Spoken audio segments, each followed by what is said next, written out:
How's it hanging, my non-magical bros and gals? It's your buddy Hayton, God of Hindsight, here to get you back into the loop. Last time on Part-Time Gods, the Pantheon met with Gauze, a dwarf tavern owner, to ask for his help. They explained their situation with Horatio and pleaded for his help in making an item to turn the tables.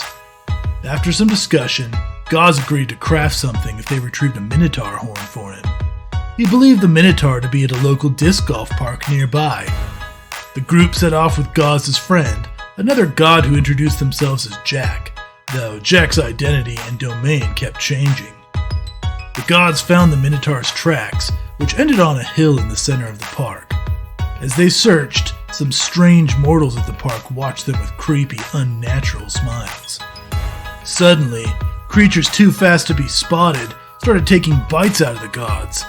The deities fled to the center of the park to try to find the Minotaur, and Andrew put up a protective barrier before they were eaten alive.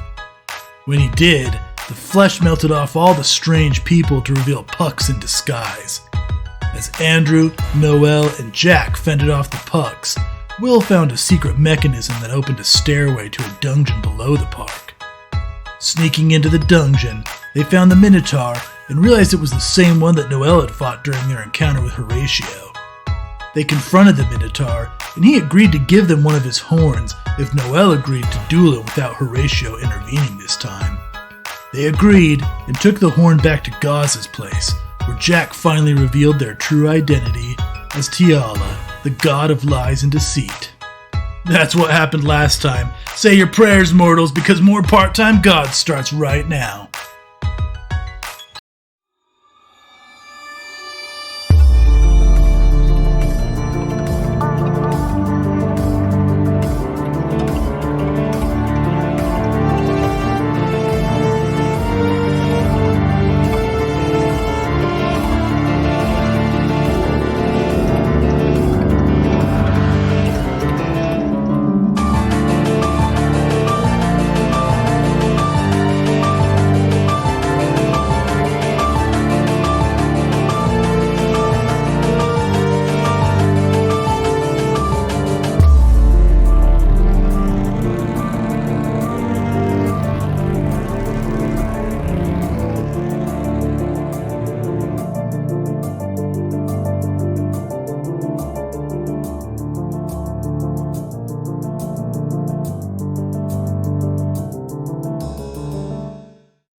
Hey, good evening, fellow geeks. Welcome to this week's episode of Part-Time Gods.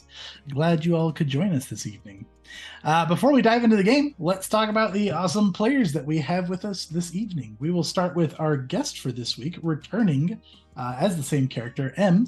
Why don't you tell us a little bit about yourself and a little bit about your character?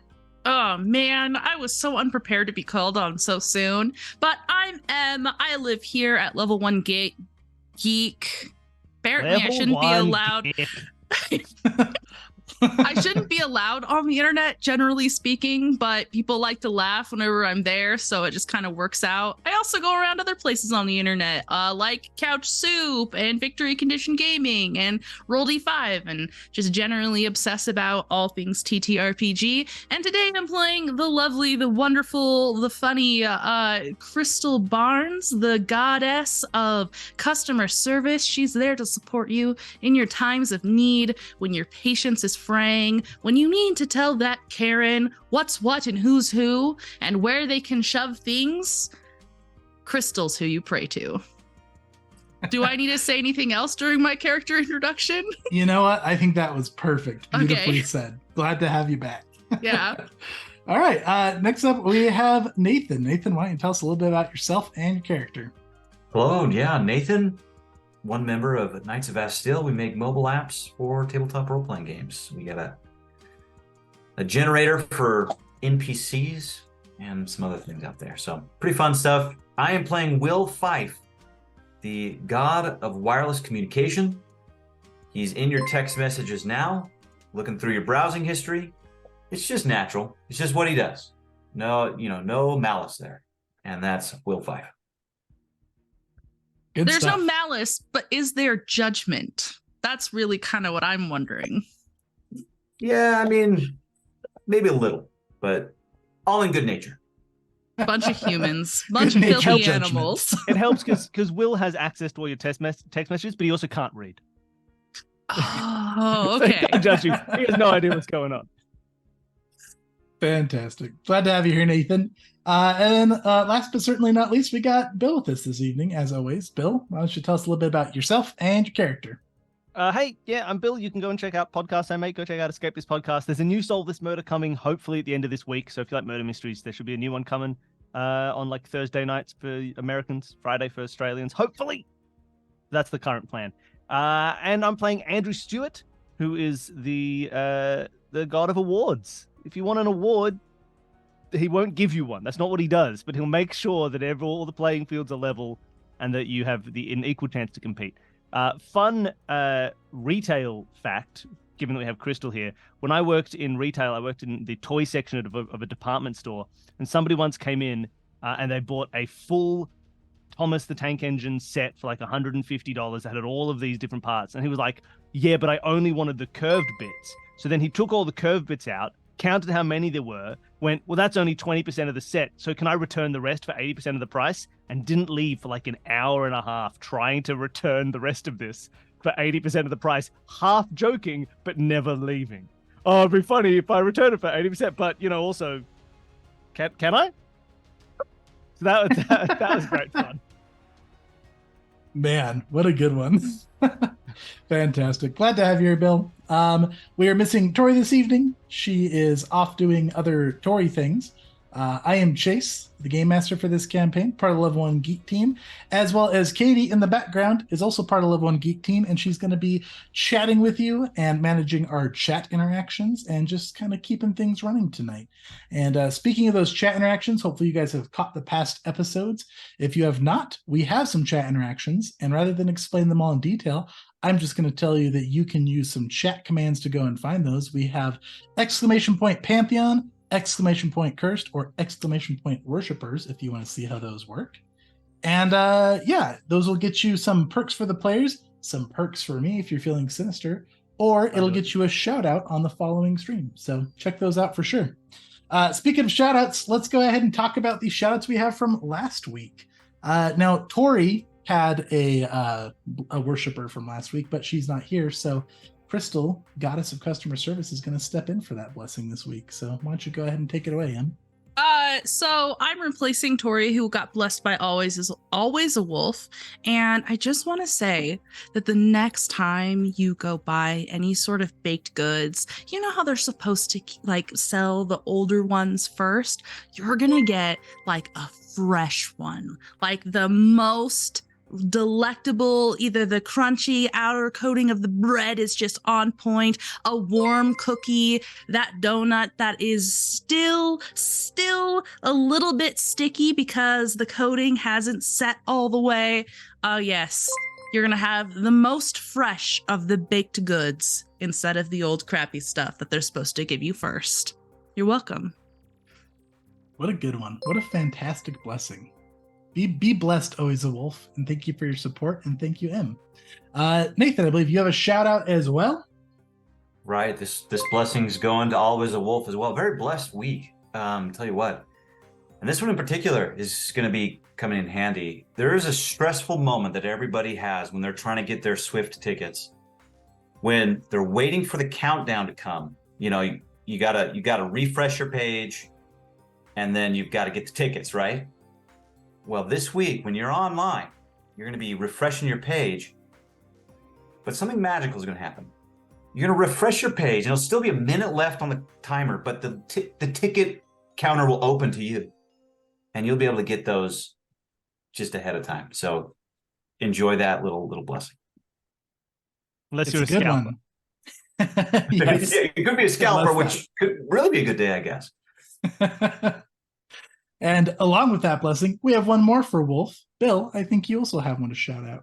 Oh, yeah. Look, for people who paid attention last week, Always a Wolf got a blessing from God of Awards and won the Emmy for their comedy writing. And of course, now they've had a new prayer that they wanted answered. And I decided to step in to help make people be able to work and be able to achieve and be able to grow in that field.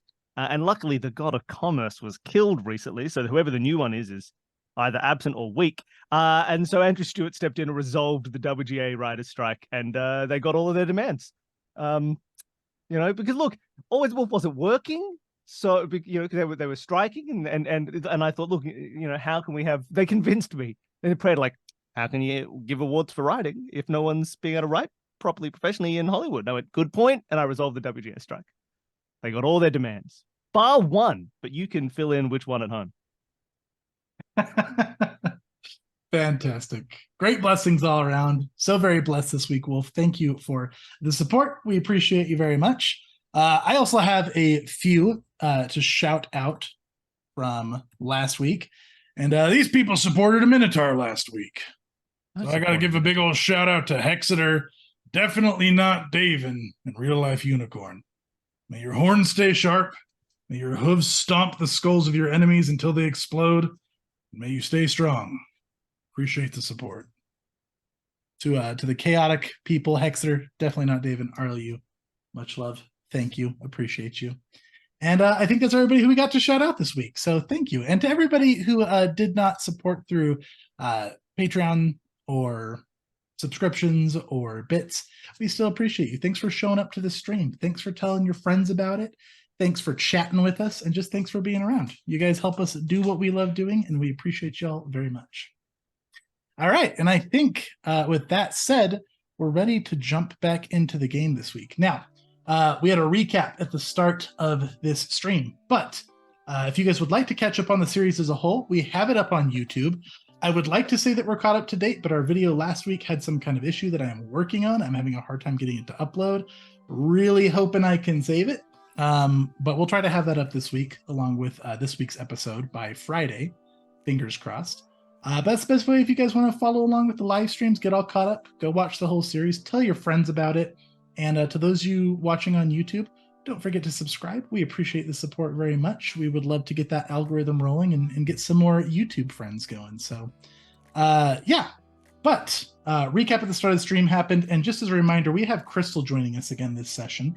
And Crystal was the goddess of customer service who last time helped weed out. I keep saying this wrong, and people make fun of me, and I feel like I'm going to say it right this time, or I'm going to say it wrong. Is it a cherub? Is that how we say it? Yes. What have you been saying? I think I was saying cherub. Oh, you silly Billy. You know what? I may be right. Maybe everybody else is wrong. We can't be sure. But damn it, they outvoted me. But damn it, they outvoted me.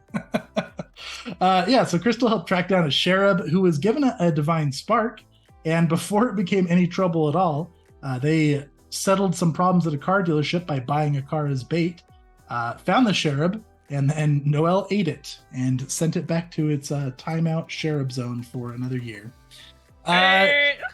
Did I say it wrong again? Yeah, like twice in a row. Don't worry about it. Yeah, twice in a row. You know, it's cherub, either one. Who cares? So, Em, why don't you tell us now? Crystal is part of the same task force that our Pantheon just joined with Alma.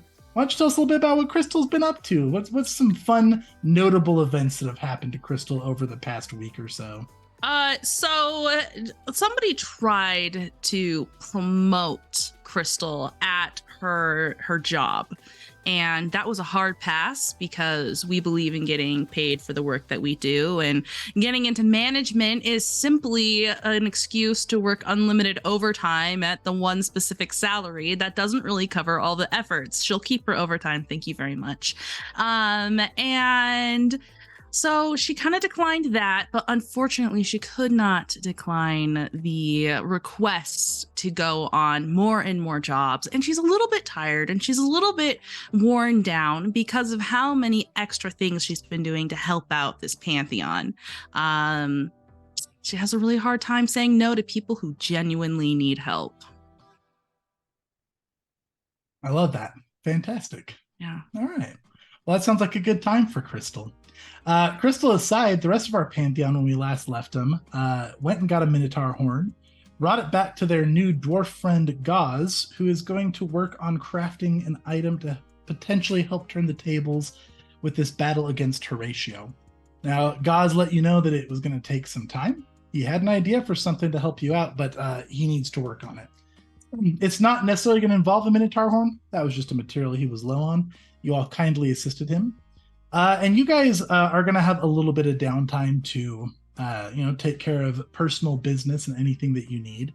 Noel is working on training for her Minotaur fight that she has coming up.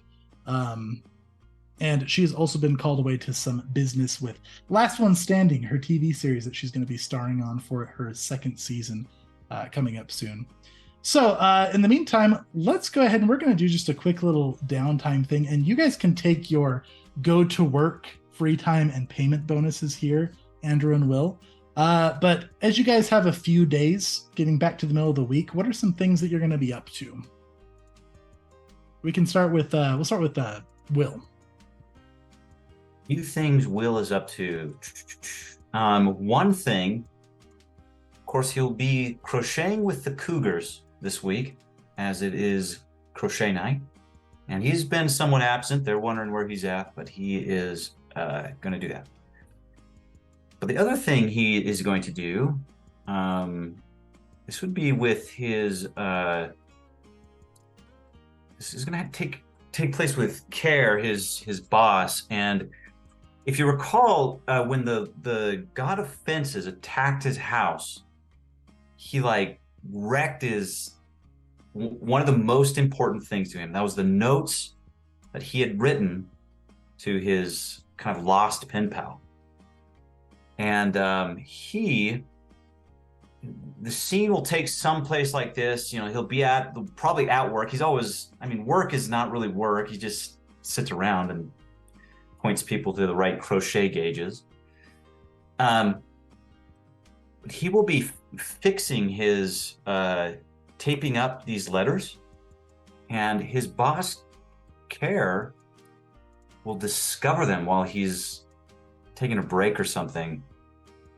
And she's going to learn of his secret pen pal. I don't know where that's going to go yet, but she's again, Care is this kind of 20-somethings. She's out of college, just kind of maybe out of college. But she likes Will, and she now knows one of his deep secrets. And we'll see what happens there. There you go. That's a few things. So I'm gonna get a little work done, appease the Cougars, and that's about it. Excellent. I love that. And in the meantime, what's Andrew been up to? Oh, and also, Will, if you have any strain with those bonds that you just mentioned, go ahead and heal a strain from each of them. All right, yeah. What's Andrew been up to? So, Andrew, for people who like to get into the lore of these games, one of the things we don't talk about a huge amount, other than puck eating, is that we all have a theology associated with our characters. And just so happened that Tori's theology is I like to eat everything. Andrew is part of the Phoenix Society, which fits with his whole domain as well, because it's really focused on dealing with mortals and having and maintaining connections with humans and mortals and protecting. This is a concern of his.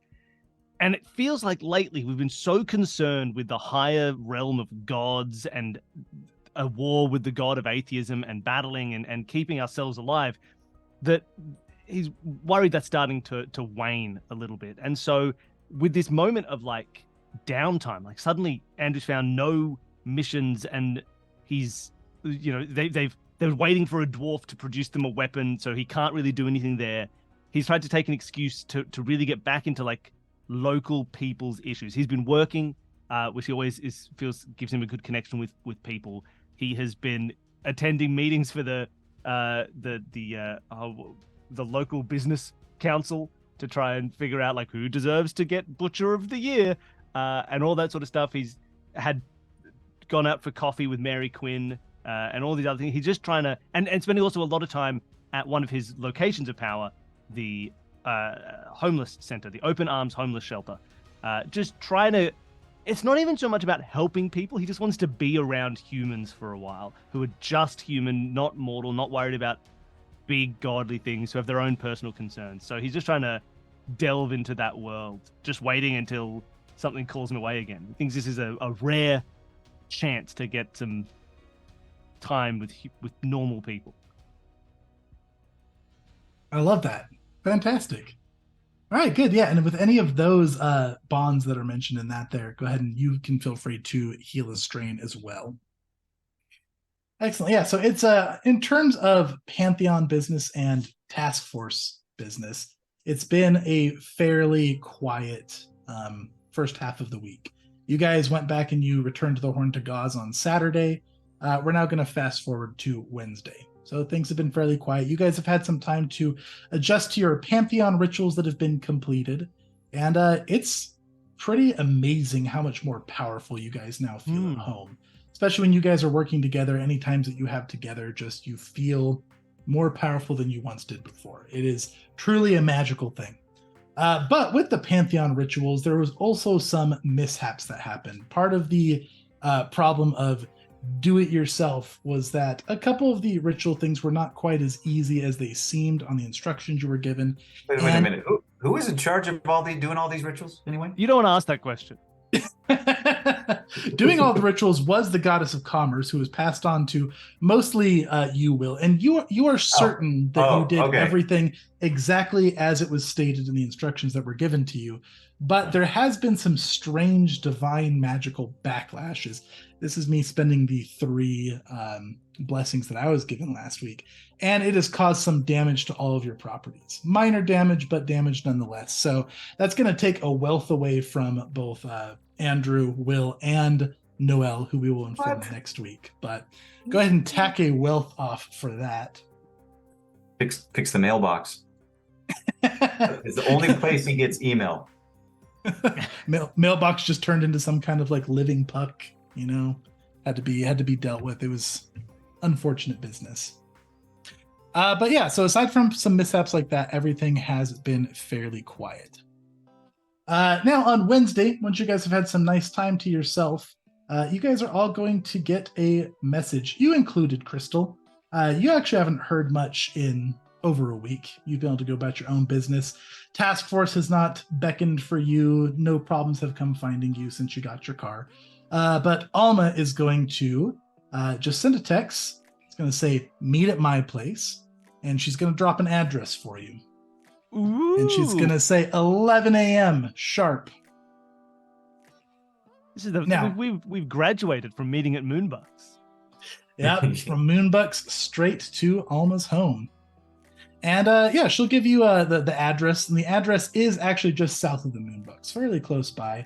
So you guys can see on the territory map, I've got all your tokens around it.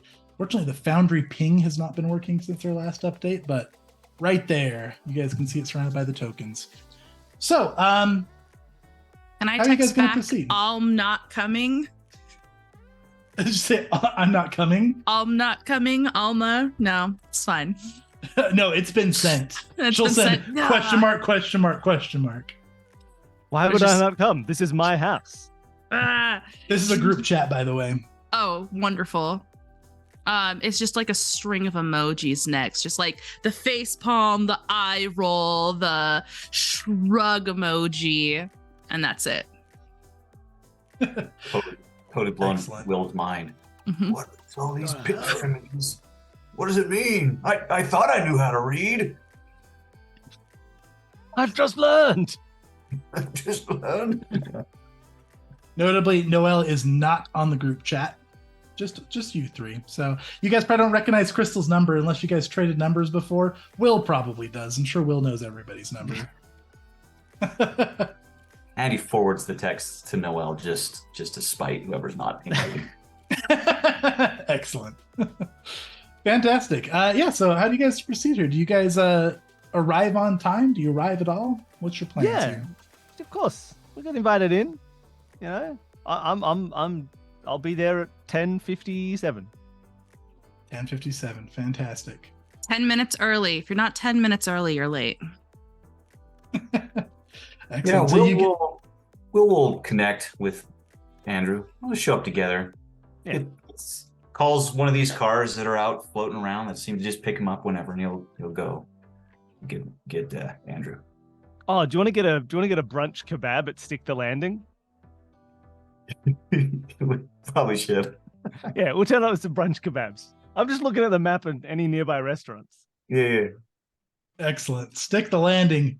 Beautiful kebab cuisine. It's delicious. You get a nice meal. You guys get there at 10:57. Crystal is currently waiting outside the door. Alma's house is a pretty nice, quaint-looking house. She's got a palm tree in the front yard, kind of a light pink stucco on the outside of the house, flat-roofed, nice little garden in the front, nicely kept lawn. And Crystal, you got there about 10 minutes early and gave the door a knock, and nobody has answered yet. Oh, she's dead. And you now see Andrew and Will pulling up to the house. Well, With our hello, kebab. Crystal. Hello. Oh,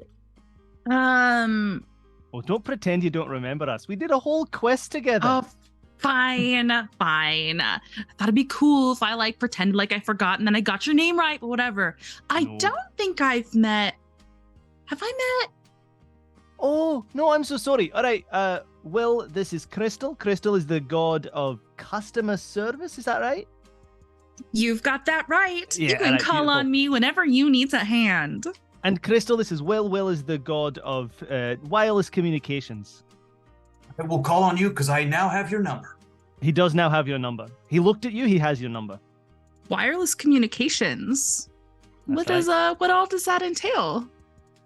Well, I'm still discovering exactly what that means, but So if I show you this app, you could tell me if this person's a douche or not, and she turns and it's clearly Tinder and there's a dude holding a fish. Oh, I do Douche this or a not? lot. I actually spend most of my evenings doing this very thing.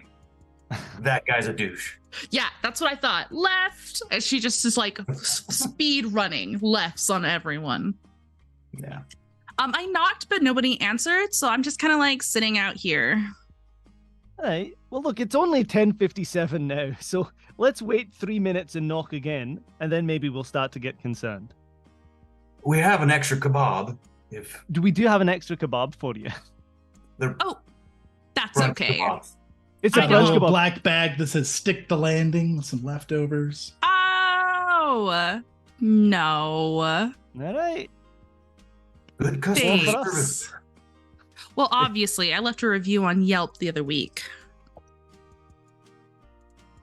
Well, But, let's just sit quietly for 3 minutes live on stream. Just kind of We'll wait. rocking. Yeah, Wait just the sit- real-time 3 minutes. What's a real-time 3-minute wait? Just quietly vaping and swiping Tinder. Everyone Vaping else and is swiping, chewing on swiping sticks. and vaping. Will is Excellent. gonna wait for 30 seconds. He has one of my curses is bored now. And he's just does this place have security cameras? He's just gonna start doing his thing and snooping around. Digitally. Excellent. What are you doing? Oh, I'm just seeing if anyone's home. I mean, why wait 3 minutes if you've got 30 seconds to look around?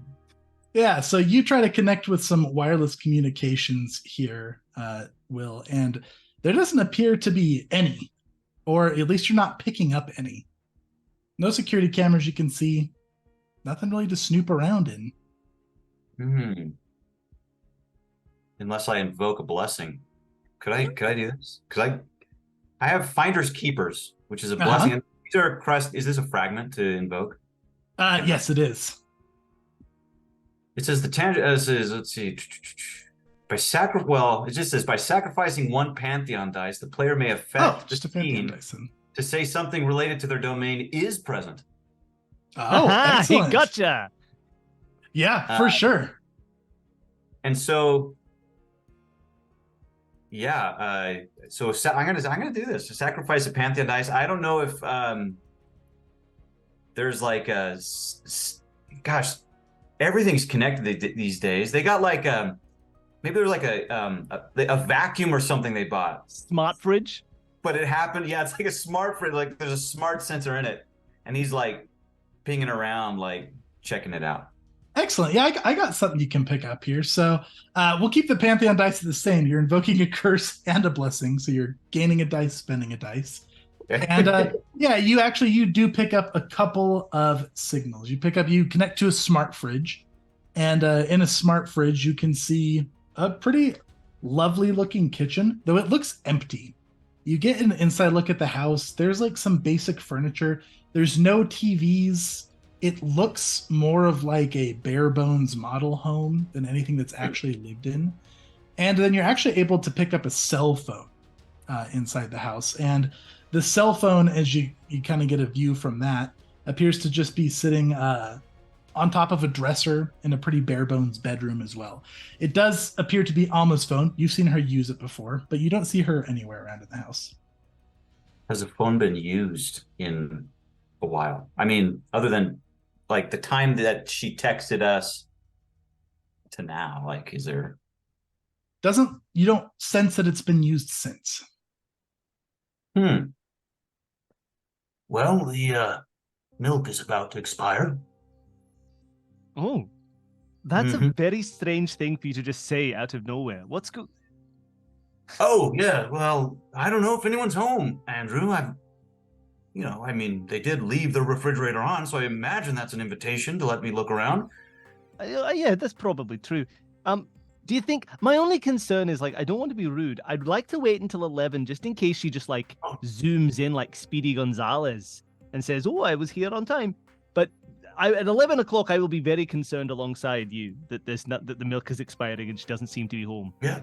I mean, the milk doesn't stop expiring, so I guess we can wait. That's true. Crystal, you're swiping through Tinder, and you can see that the time on your phone rolls over to 11 o'clock. And Will, you still connected to the phone, can sense Alma. You get a connection back to that room. You see her walking out of it appears to be an empty closet, steps out and picks up her phone. She has some kind of Narnia connection. Yeah. I do. I communicate this with Andrew. She's not knowing Crystal, I'm probably not going to be like super open with all the things I say. I mean, he does that guy's a douche too. You might want to go reverse the swipe. Oh, he looks good on the outside, not on the inside. Hey, man, Alma's coming. Oh, wait. She's on her way? Yeah, she came out of a closet. She came out of a closet?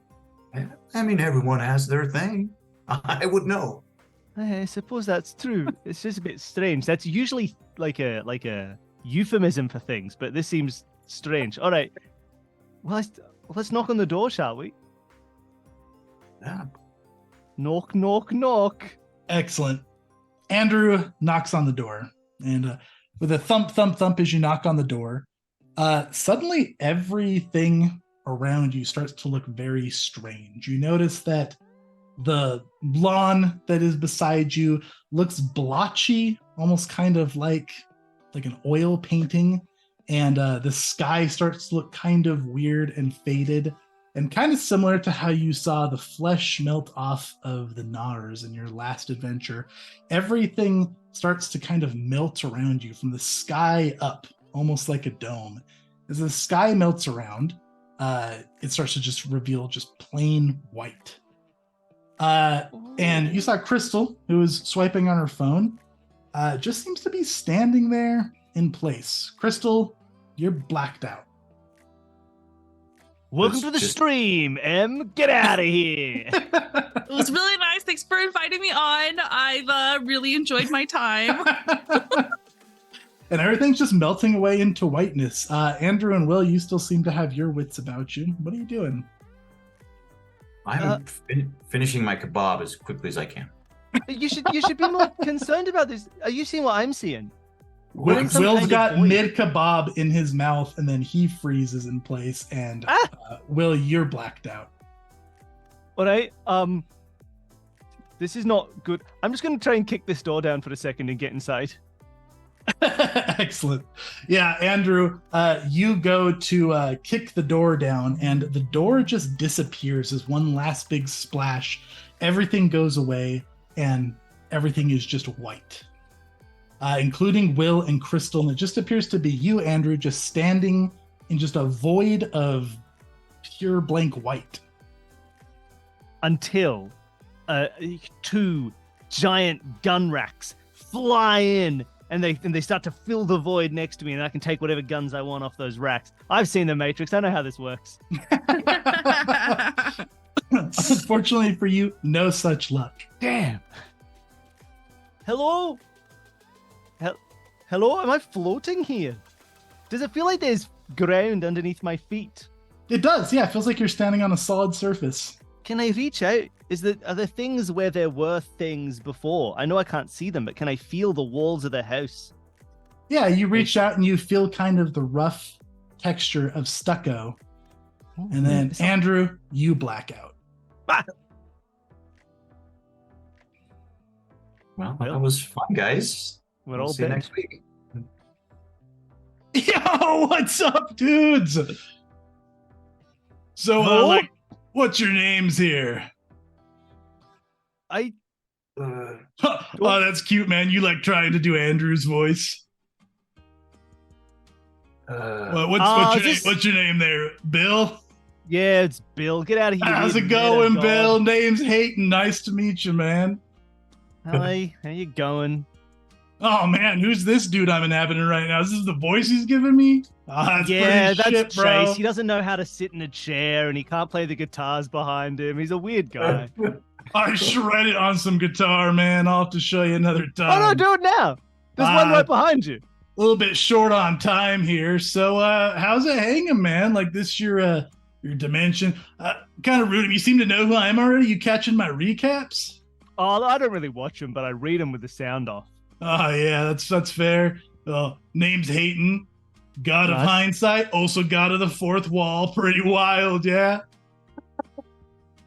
I mean, look, hey, good on you, man. Yeah, man. Who's this?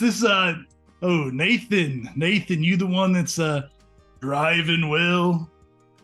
That's me. Good to meet you. That's Good. pretty awesome, man. Recognize you or this crystal lady. Story you guys are going through. Wow, I think your power's kind of dwindling, Mr. God of the Fourth Wall, because you cut out real bad there. That's just Oh. because we don't have Will anymore, so the internet quality is Internet dropped. gets skippy Oh. without Will. Yeah. Kind of weird how that works, What? yeah. What's Oh man, are we happening? online? What's up, chat? What's up, Wombat Fuzz? What's happening? What's happening? I just want to get a catch up on the story you guys are playing through. You just gave us a catch up on the story, man. It happened like minutes ago. That was the recap. Like I'm trailing behind a little bit. I don't really get everything. Kind of weird. Powers, manifestations. You read the rules. You know how it works. That's true. You didn't roll enough successes on your manifestation skill. Something like that. So listen, I'm just stopping by here for a minute. I'm just taking a little peek at things here. Kind of crazy how this whole thing works. You think you're playing these characters. It's all kind of faded. So you don't really have to worry about it, though, just in case. Maybe tell them to stop doing what they're doing. They're going to get themselves killed if they keep digging into business that's not their own. What do you wait? Maybe you could give us some Literally. insight there. Real quick. Yeah, what do you know about that? Yeah, I mean, yeah. I know about that. Pass it along to Will, but I know us gods aren't long for this world, bro. So maybe just back off of it. Leave Horatio alone. Let him do his thing. It'll That's- all be fine. He's probably not going to kill you if you don't get in his way. Who's this crystal lady, though? Like, that's kind of interesting. I don't remember seeing her in your pantheon. I didn't even catch her in the last recap. Oh, I've been watching. that's well, Crystal's a surprise, I think. Gotta keep one thing in the pocket, right? I guess so. So you guys like forming a little team? That's cute. Good. It's just like a week by week. good thing. role playing. Yeah, because like you want to keep the stream going every week, but sometimes you can't get enough people to play, and so you bring in a guest, and they pick up like a character. In this case, it's like a pre-existing character, but not always. It's like more about logistics than it is about in-universe consequences. In our universe, it's about logistics. That's pretty wild, man. That's You know anything cool. about the All right, well, Crystal, algorithms? I'll take note of that. I'll make sure I get that passed along to Horatio. I'm sure you want to meet him too. So listen, like your characters aren't going to really remember this, like, how metagaming works and all that stuff. So I'm probably going to be just dashing out here in just a minute. I was just taking a little peek, see on what you got going on. Pretty sick manifestation. I'm sure I'll be meeting your characters soon. It'll be pretty fun. Hopefully I won't be the one to have to cut their throats. Hopefully they back off. It's all going to be fine, I'm sure. So chat, thanks for hanging out and saying hi, Wombat Fuzz. Hopefully you're not playing a character in here. Might have to get them too. But yeah, I'll let you all get back to it, all right? Can I just before you go, just like a quick reminder sure. for you. Yeah, so in real life, I would be afraid to die by fighting someone stronger than me. But because we're playing characters in a tabletop role-playing game, they're usually a lot more willing to actually fight you even if you're scary, and probably win because generally game balance is in the favor of the player. So as a character, I wouldn't fight our guys because you'll definitely lose. That's just how the roles work. It'd be bad entertainment if we lost the fight, so you'll die. You're throwing down some smack talk. Bro, you even seen Endgame, buddy? Thanos kills everyone. That's still some good entertainment. Yeah, but Chase isn't a Russo brother. Don't even worry about it. Well, I guess we'll just have to see. But it doesn't seem like Chase is in control right now, if I'm understanding this correctly. Not with this voice, he's not. Anyways, it's been nice meeting all of you. Manifestations, Wayne, and all that. So have fun. Peace out, chat. All of a sudden, everything just pops back into view. The house comes back. Whiteness goes away. The sky returns. All of you guys snap back to consciousness. And after the knock, Alma answers the door. Alma, were you just in a white void? Was I just in a white void? Yeah, were you in a white void? You talking about the portal? You snooping on me, Will? No, I'm talking. I kind of have a headache. Hey, I was just. Will, do you remember this? Were you just in a white void? White void, yes. Hey. Yeah. Okay, all right. That was weird, and I don't remember much about it. I was Do you able smell to toast? make a kebab. I do smell toast. You all right? That's like a stroke, buddy. Oh no, I think I had a stroke. Okay, wait, no. I think I'm all right. I don't think gods can have strokes. I think that's in the rules. I'm pretty sure we're half mortal. We could probably have strokes. Well, I could have half a stroke, maybe. Okay, well then you'll probably be fine. All right, good. All Sorry. right, well, I'm glad you're on time. Thanks. Come on in. We got some chatting to do. Alma, you took so long. I almost left. You're just gonna keep trying with those puns. One of these days I'm gonna nail it. I'll keep trying with all my effort. Fuck you. I would prefer. Honestly, Andrew, you didn't. fuck you. That was not okay.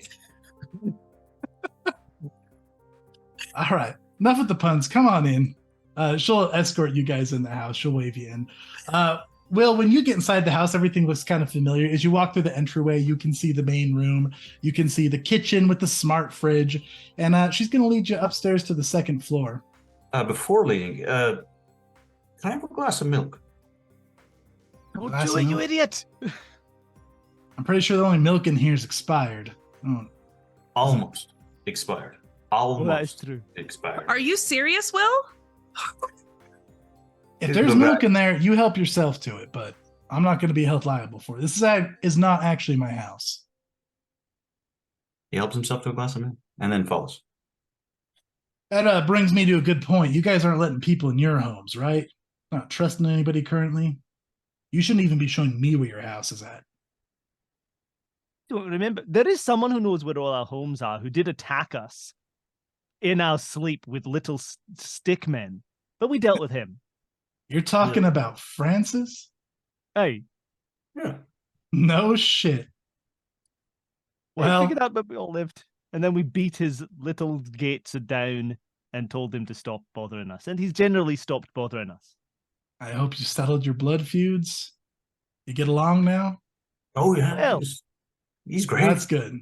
I just brought him onto the task force, so he's waiting where we're heading. I'm going to say hi right now. Oh, it's okay. Grab your milk and let's head upstairs, Will. And she'll lead you guys up the stairs. And up the stairs, she leads you into that bedroom that you saw, Will. And she opens up that closet. And I give Andrew a little nudge. This is the closet. Closet. Okay. What is he? Why are you guys being weird?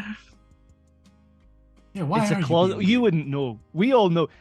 Alma knows. We all know about this closet. Okay. closet? Yeah. This is a nice little portal of mine. I read Narnia as a kid, so I think it's pretty awesome. Go ahead and step on through. I'll take you to the training grounds. Alma, before I step into this portal, I have like a theological question to ask you. Is a portal of instantaneous transmission, is that like an expression of the realm of speed or a betrayal of it? Because you're traveling, because I could go, like I'm traveling very quickly, but I'm also not traveling quickly at all. I'm just in, is it like a high level of speed or is it like an insult to the concept of speed? I would say if I manifested it, it'd be a bit of a insult to it, but this is a ritual, not something I put together. Oh, okay. All right. Yeah, I just wondered. I thought it was interesting. Pal of mine did this for me, but I assure you it's safe. Step on through. Will steps through. No argument. No theological questions. Just right through. Yeah. Did you push through some musty smelling clothes? Who's hangs musty clothes? It's Narnia. You need mothballed I coats. guess. Yeah. You need big fur coats everywhere to get through. That's the whole point. Yeah, as you step through what appears to just be like a solid wall behind the clothes, when you step through, it suddenly transforms into a big wide scene of like an ancient looking Colosseum. You can see a night sky up above with the moon up ahead, and there's blue flames lighting this arena around you. It's pretty beautiful. Looks like something straight out of like a picture you would see from Rome. There's sand beneath your feet. And as you step through, you can see that Drav and Francis are both standing there having a chat with each other. Crystal and Andrew, do you guys follow as well? Yes. Yeah, of course. I do. I'm through the looking glass. And for people following along, Francis got offenses. Drav is Drav, right? He's a little goblin god of strategy. Yep, that is true. There's Francis, there is Drav. Chase. Yeah. Did we just step through systems into Tabletop Treasure Hunters? Because this Colosseum looks quite familiar. Buckle up, everybody. The rest of this session is us turning our characters into level 4 Pathfinder 2nd edition characters. Here we go. Honestly, we're all about to fight each other. No, you have not. You have not stepped into Treasure Hunters, but yes, this is a similar map that we did use on Treasure Hunters. Shout out to Chain Baku. Excellent. Yeah, so you guys step through, and Francis and Drav are there to meet you. Alma steps in behind you, and Francis immediately gives a wave. Well, howdy, neighbors. How's it going? Oh, great. Noel today? No, Noel, but it's great to see you at the crocheting class with the Cougars. It's always good to have another friend. Be honest with me. Noel get killed by the Minotaur. No, that could never happen.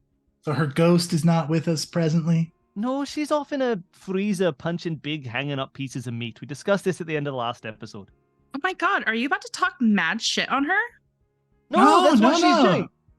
Noelle's fantastic. She's a great neighbor. This whole pantheon is. We get along really well. By the way, what's your name? Name's Francis. Got offenses. And he'll walk up and shake your hand, Crystal. Oh, wow. You're like a lot, aren't you?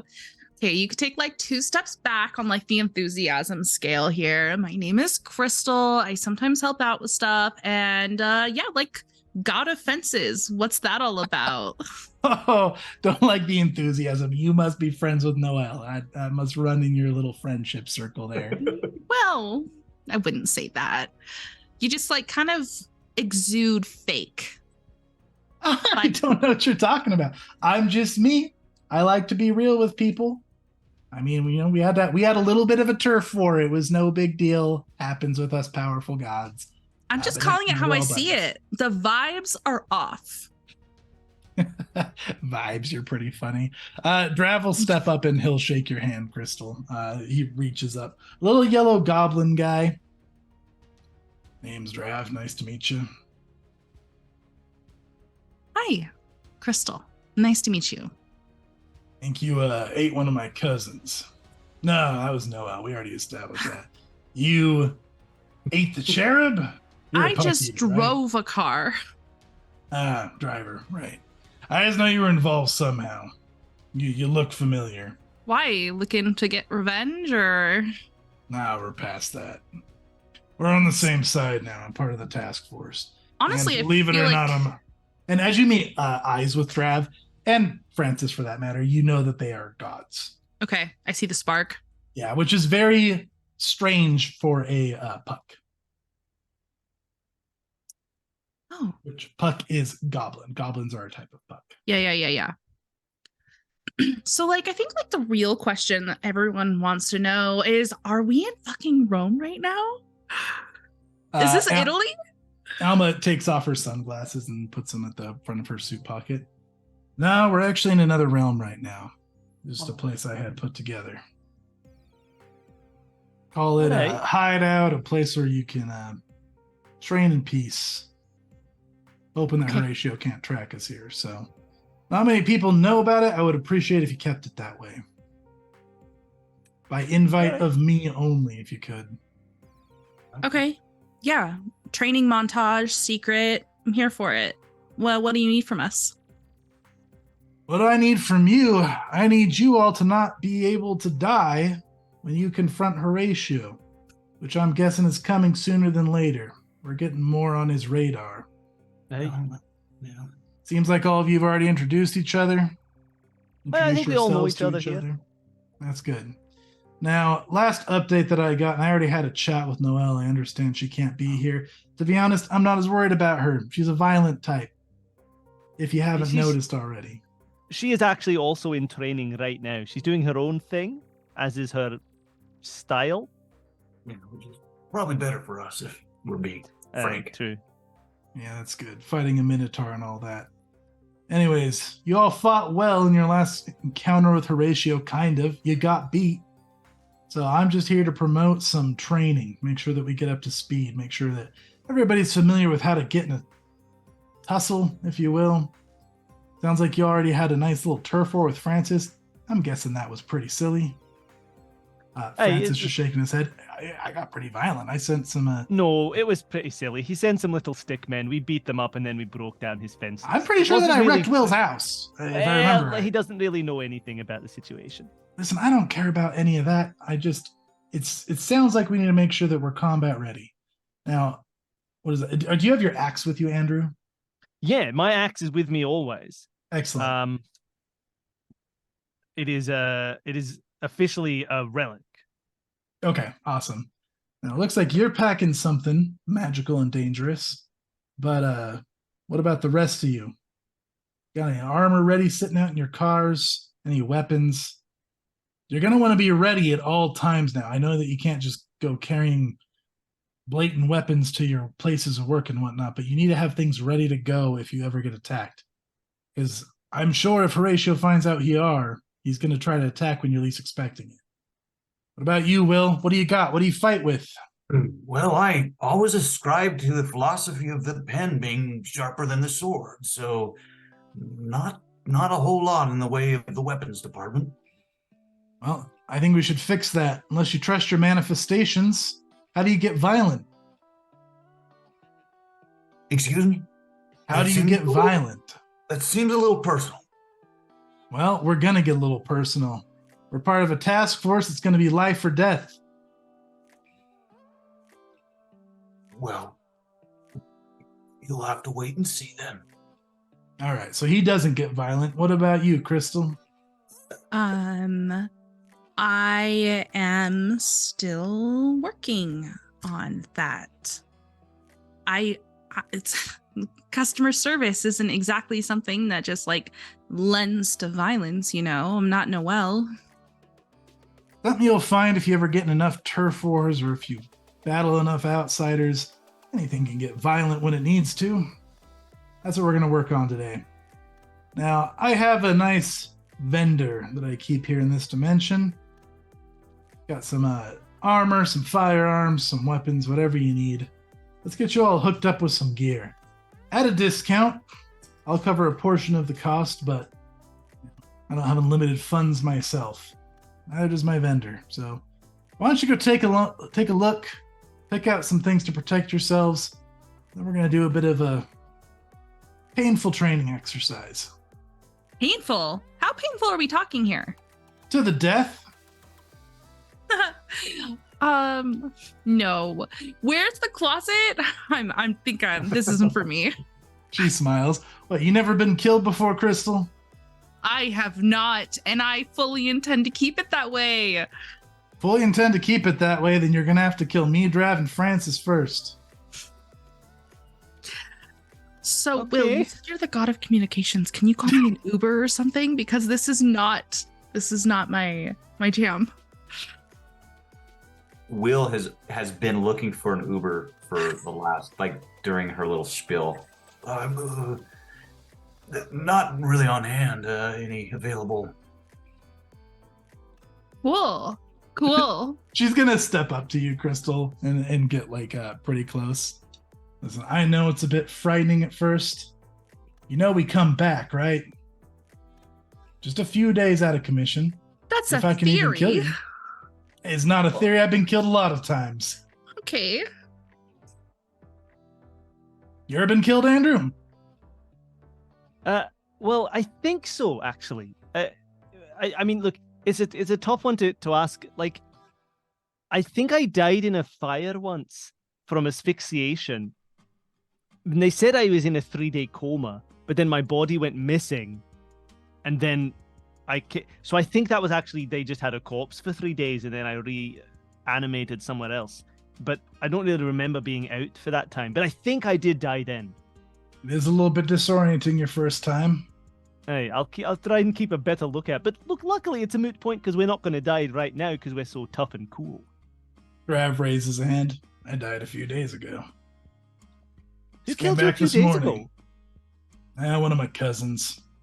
All They right. all know that they can get extra violent with me now because I'm a god and all that. Oh, Was it a shark? Was it one of those little metal shark things? Nah, they built some kind of 20-foot long switchblade. I was pretty proud of him, I'll be honest.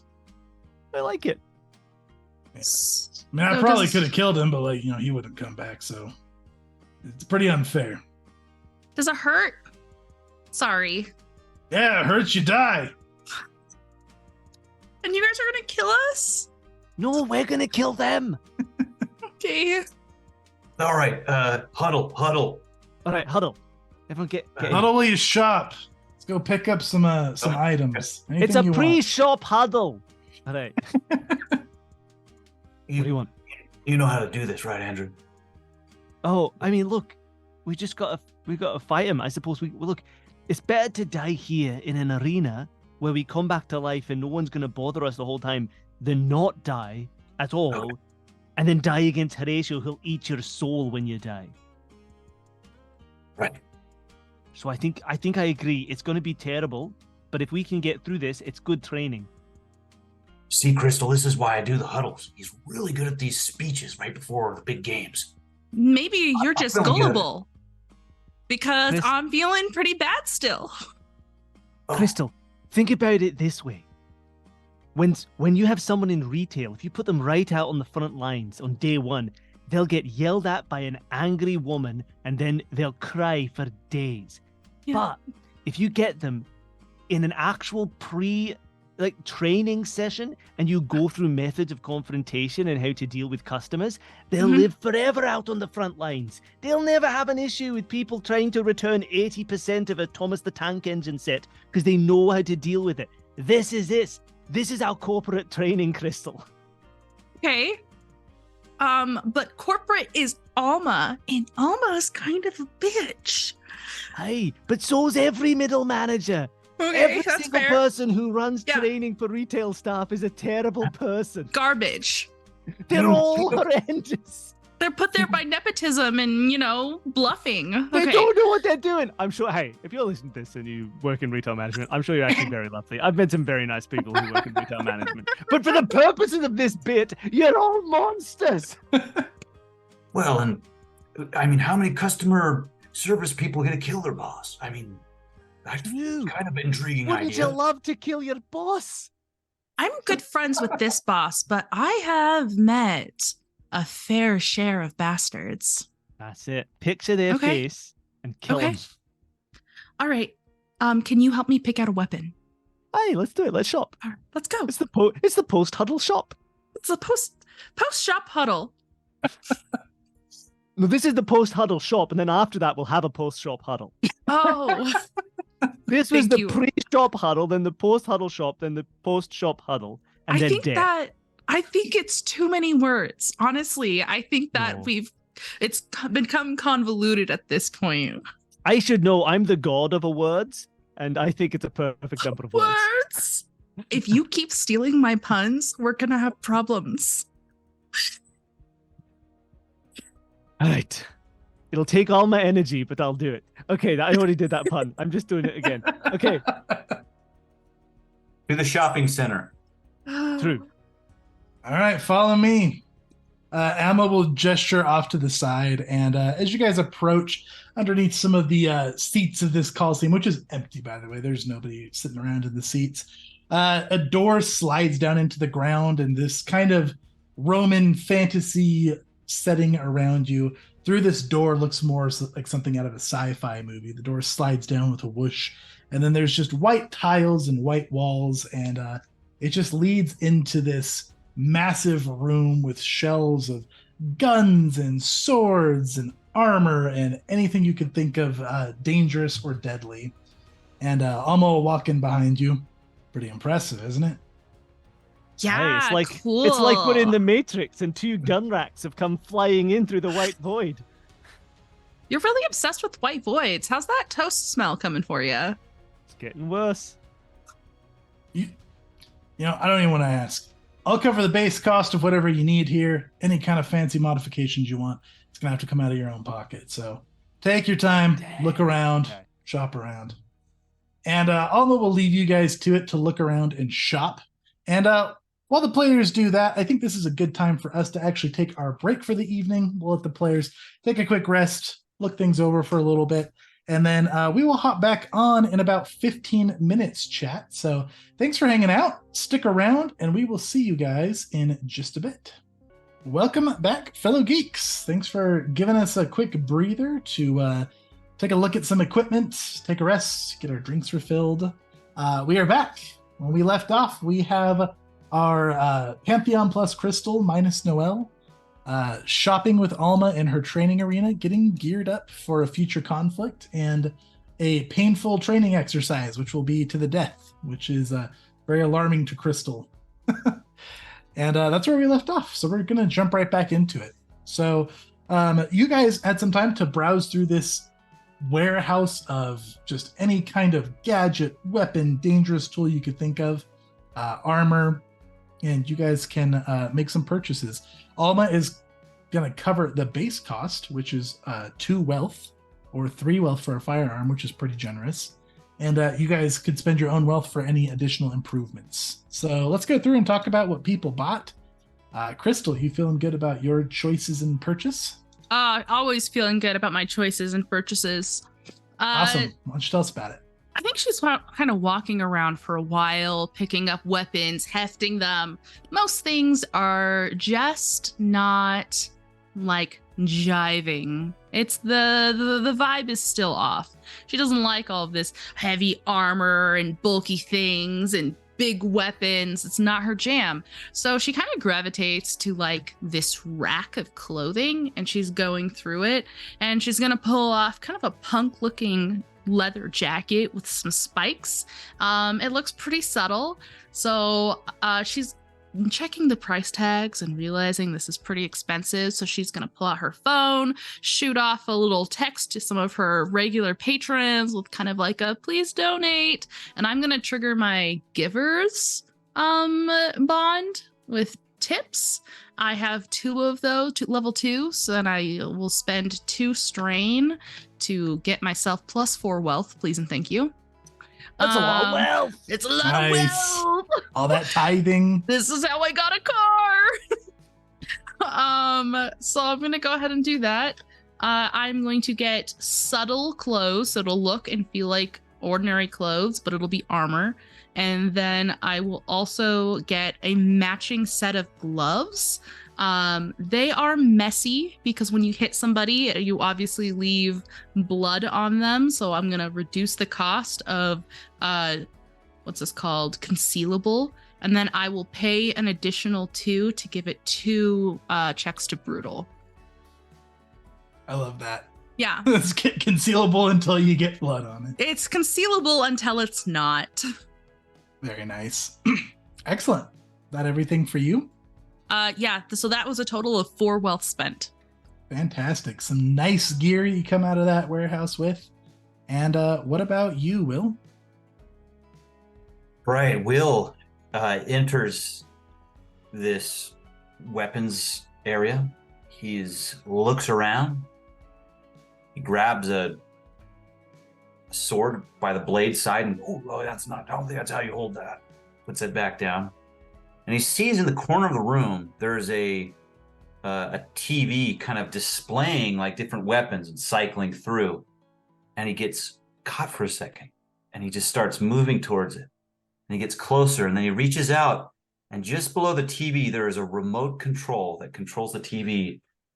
And he says, "This is it."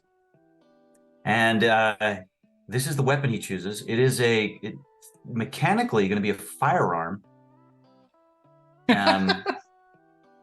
And what it's going to do, I'm going to add, so I'm using wealth to add a restraining feature, which basically it can restrain people. And then that tapping into the bond, I could tap into bonds right now to get more wealth. Is that what I can do? If you have givers as one of your bonds, then No you givers. can. No givers. Yep.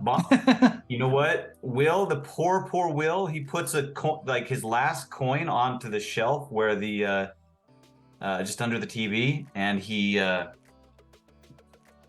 backs out into the arena, ready for Mortal Kombat. Awesome. Also, it does look like group bonds can also be strained to get resources. Group bonds. Yep. So Get a maybe group bond. You can put one You can call strain. the Cougars. Yep. The Cougars. He remembers movie night with the Cougars and how to press a few of these buttons. I'm gonna throw in one more. I can add one more feature to this thing. Uh-huh. Is that cool? Okay, it's Yeah, gonna be. for sure. I am going to add the defending feature, which gives me basically a +1 in defense. It says +1 free defense check for applying penalties. Hopefully that works. Excellent. Yeah, for sure. I might even spend one more, but I need to figure out what that is. But I'm feeling good about this, so that will be it. Because now I have 2 will. Fantastic. Wait, hold on, sorry. Tapping a bond gives just 1 wealth. So I'll give 1 per level of the bond. Level. But for the group bond, it's once per session. So Once per session, the Cougars are level 2 bond. So 2 resources. 2 resources. All right. Okay. I'm gonna think about one more thing and then I'll be ready. But that's Will. Fantastic. All right, Andrew, what about you? What are you picking up? Well, I'm basically getting 2 things, which I'm feeling not too bad about. The first thing is, so for people who tuned in earlier, Andrew has a fire axe with him. He picked it up at one point and he sort of bonded it to himself through the divine powers to make it a relic, which didn't really do much. It just gave him a free fire axe at one point. I've increased that with my supernatural powers, not spending any money. I've sort of channeled more of my experience points into my connection with this axe, knowing that combat is coming, to give it +1 damage when it does damage. I then spent a little bit of money. I looked at all the other weapons. I thought, I don't need another one. Look, armor could your people here perhaps maybe help me out with this one? Maybe like sharpen it up or give it some extra, like, I don't know, like runes or something. I don't know how you deal with relics, but is there any way you can make this stronger? And yes, we can. So I spent a little bit of my wealth, just one, also giving it a +1 to my fighting skill whenever I use this axe, because that's what I'm using it for. They sort of, change the weighting on the handle, so it's a bit better for fighting rather than just wonking through wood. They brought the balance down a little bit so I can maneuver it better. So that's my axe. It's now got +1 damage, +1 to my fighting skill. I'm very happy with that. And Fantastic. then as I'm going through the armor, I go, oh my god, look at this. It's like a bloody Mad Max jacket. And I found myself a bloody Mad Max jacket. It's just a leather jacket with like a big metal shoulder pad on one side. Of course, as all you true enthusiasts know, a Mad Max jacket is really just a Fist of the North Star jacket. The whole look predated Mad Max. So I've got a Fist of the North Star jacket. I'm pretty sure that came first, the manga for Fist of the North Star before the first Mad Max movie. And I've taken that and I've basically put some money into it. So I end up with, it's an armor 2 rather than armor 1. So I think that reduces all damage by 2. But usually you take a penalty for that. I gave it the lightweight quality, so I do not take a penalty for that. So I just have 2 armor with no penalty. And there we go. Fantastic. I've got good armor. My axe is better. I'm ready to get into the wastelands. I could go beyond Thunderdome in this outfit. Excellent. Yeah, you guys are shopping around, and there's a raid. Thank you very much. Roll D5 for the raid. Just in time for the shopping montage. Awesome. All right, so you guys have got your gear. Let's talk about the shopping montage just really quick. I mean, Crystal obviously went in a little bit nervous before Andrew's speech. What's the vibe here? Like, give us a quick rundown. You guys gleefully going through weapons, or are you a little nervous about it? What's the vibe while you're shopping for all this? The vibe is off, Chase. I don't think I've said that enough this stream. The vibe is negative. It's bad. I'm not looking forward to dying. She's like, hey, you guys are gonna die today. It's gonna be chill. You'll wake up in 3 days. It's not okay. I don't know why everyone is being like, it's fine. I've died before. It's not so bad. And Crystal is probably crouching down, head between her knees, hyperventilating because she doesn't want to do this. And they won't tell her the portal to exit this horror closet. It's not okay. Just a Narnia portal. It's fine. I'm sweating. I'm so stressed out. So Crystal's quite stressed. What about Andrew and Will? Will is I think he's feeding off the energy of the God of Awards. I mean, we're a pantheon now. He's I think this is kind of feels like something that Andrew is into. So Will is kind of oh, I think I can do. He's he's holding and weighing his remote that he's just acquired, and he's thinking this could be his day. Fantastic. What about Andrew? Look, Andrew, first of all, you are right. Fist of the North Star was 1983. Mad Max was 1979. Glad we got that established. Look at that. It's good to know. Whenever I play with Bill, I appreciate. And I'm back to my Mad Max. Yeah. I always appreciate playing with Bill because I'm always hit with lore, history, plant facts. It's always an adventure. So thank you. There you go. Now you know Fist of the North Star facts. I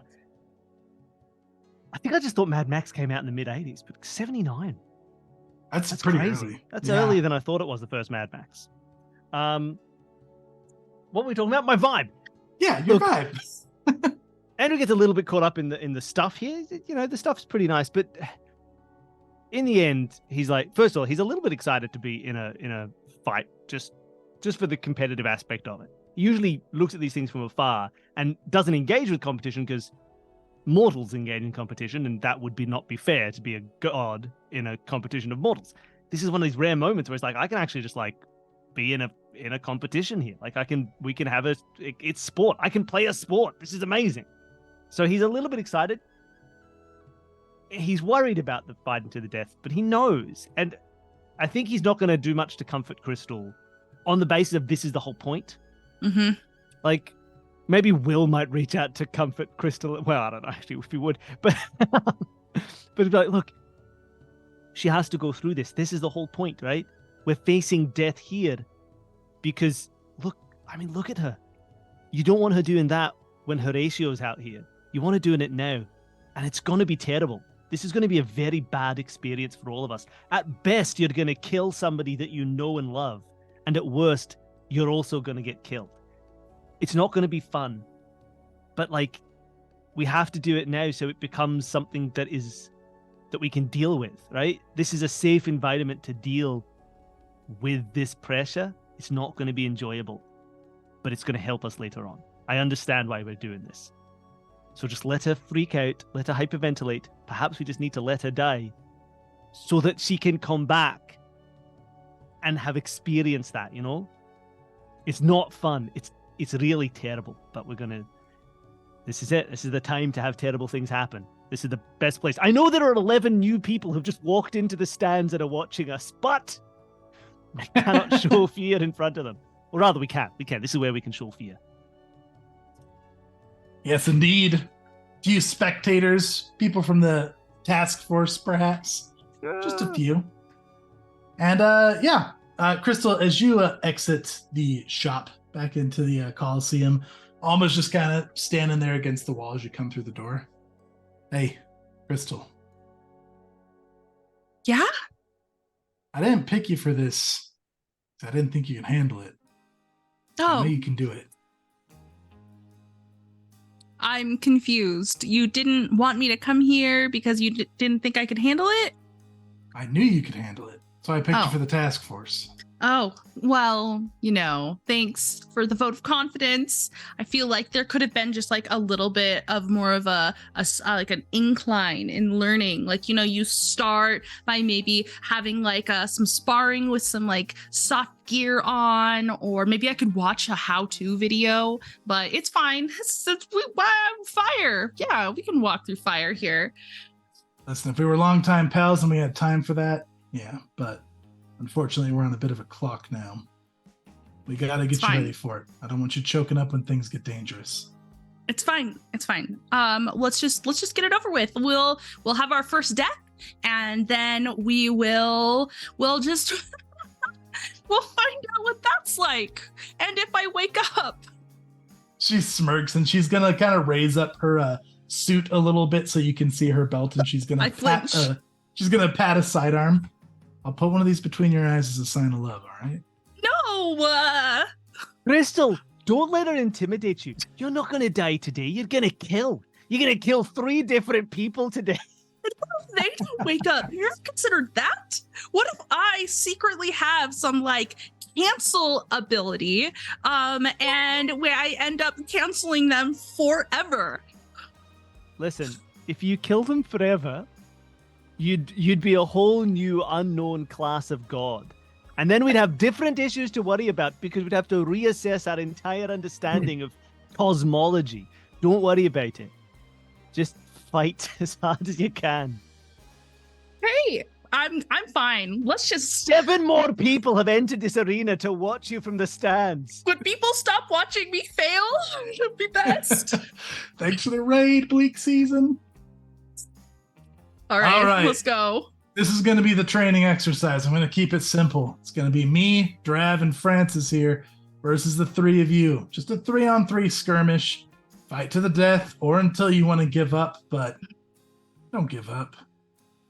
That's going to defeat the whole purpose of this exercise. Horatio's not going to let you give up if he wills it so. We've seen it. And if he kills you, it's likely going to be it. As we've seen, he does the unspeakable. He consumes your spark. Whoa. I'm not going to consume your spark. Drav you can't say it's unspeakable and then speak it immediately. She laughed. You know what I mean. It was unspeakable until recently. Horrendous, vile, whatever you want to call it. Nobody here is going to eat your spark. Can I enact my curse again, bored now? And just like... just shoot him? Just start going at it? Yeah, absolutely. Go ahead, and this is what we're gonna do with you enacting your thing. I'm gonna let you go first in initiative, and then one of you two, Crystal or Andrew, you can decide. You're gonna go last because this is gonna catch you off guard that it's starting so suddenly. I think that should be me, probably, just cinematically speaking. Excellent. So we're gonna put Will at initiative of 999 here. We're gonna put Crystal at initiative of 1. Andrew, you go ahead and roll me your initiative. Ooh, I can never remember what you roll for initiative in this game. Is it a single D10? A D10, and then you add your initiative bonus to it. Yeah, cool. So here's my D10. I don't know which one of those. I believe mine was the 8. Yes, it was. And my initiative bonus is 6. Awesome. So So you're at a 14. All right. Drav's at an 11. You're at a 14. Mm-hmm. Now, Alma has a truth of Alma always acts first, but since Will caught her off guard, she'll act second this time. Yes. And then we just need Francis to roll. That's Francis? I thought that was Pimpton Sinclair. He looks like a it's pimpkin, doesn't he? It's funny that you say that because multiple people have gotten that confused. Apparently, he looks like a Pimpton Sinclair. He really This does. is Francis, the god of fences. I would never wear a green shirt. Green shirts are for the working class. Pimpton is immortal. Oh, he doesn't Mortal, act like not it. immortal. Excellent. All right, so let's get some better music for this. Yeah, let's get some combat music rolling. There we go.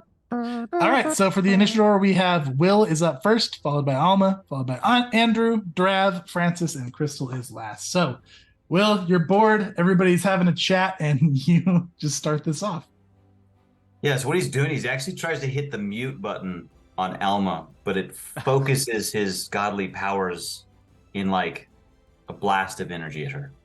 Again, mechanically like a firearm. How far can these things shoot? Is that a... Within reason. Okay, well, she's within reason.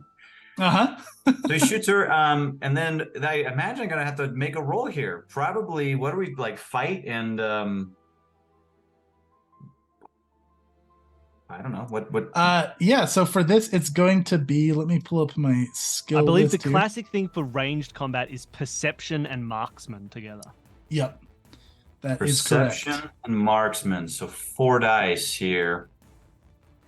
And, oh boy, we're working with 18 curse dice? 18 curse dice. There's a lot. Yeah, I'm gonna use some curse dice. I'm gonna use 4 curse dice. Awesome. I love it. Let's do it. Also, as a reminder, we are using movement since we're on a map here. So quick action if you guys want to move, and it's 1 square per speed that you have. Oh, I've just figured out what the heck your defensive modifier does for your weapon. Oh. Because it was so confusing about the like 1 free defense before the penalty kicks in and all. Apparently, if multiple people attack you in a round, you have a -1 for every subsequent attack. It's like you defend, and then the next one you have a -1 to your defense, and the next one you have a -2, and then a -3, then a -4. So he gets an extra 1 before that starts to count down. So he can defend against multiple people better. Excellent. I remember reading that, just being, what the hell does this mean? And I just figured out what it is. All right, and who are you shooting at? 3 successes against Alma. 3 successes against Alma. Awesome. Now, she has not acted yet, so she does not get to defend for this one. So that is going to be 3 direct hits. You don't have brutal on your weapon, right? I do not. So that's going to be 3 damage plus 1 more because you are using a weapon. So 4 damage she's going to take. And you have restrained on that, is that right? It only works if I get a boost. Boost. You did technically get a boost because you only needed to get 1 there to succeed. So you could forego 2 of the damage to get the boost. I will boost. I mean, she's the goddess speed, so he pushes the pause button on her, and she's restrained. What does it say? Restrained 2 or something like that. No, let me see. It says on a boost, a character attacking with this weapon may initiate a grab automatically. I don't know exactly what that means mechanically. The fighter like a grabs sheep. onto their target and It's like enters a sheep. grapple. Yep. A grab's target suffers a -1 penalty to all physical actions. If this penalty reduces them to strength 0, the target cannot perform a break grab. Those with some strength left, however, can make a check to break free when it is their turn. In either case, both people in a grab gain a +1 bonus to attack each other. But might must always be the primary skill used. It's a bit weird. Yeah, and in this, you're using kind of like a ranged grab, so it's going to be just her trying to break free of your device instead. He is grabbed and takes what, 1 damage or? So 1 damage is for your first success, 3 are for the restrained, and then 1 extra damage because it is a weapon. So she'll take 2 damage. And grabbed is a condition, so it takes 1 of her 4 condition slots. So she'll just take the 2 damage right to her health. Right. And yeah, would you like to do any defenses? Oh, quick definitely. defense? Definitely, we are going to. There is the what is it, the dodge? I think I want to do. I want to get out of the way of whatever comes at me next. So let me. Excellent. Yeah, and I'll let you think about that. In the meantime, Alma's going to go. And Alma is going to go ahead and just try to break out of this restraint here. And she is going to. Let's see, here it is.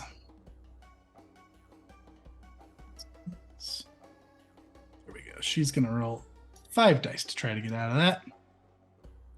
She needs 2 successes for this. There we go. And that is going to be 1, 2, 3 successes. So she's going to use her action to break out of that. And then she is going to, as her quick action, she's going to draw her guns. And then she's going to use her defense. And that is her turn. Andrew, you're up. All right, Hey. it's my turn. Sorry, real quick. I'm going to use the run for cover action defense. Awesome. Let's see. That one moves if you get attacked, correct? If I remember. Yeah. Awesome. I think, anyway, there you go. Sorry. Perfect. Love it. All right, what you got, Andrew?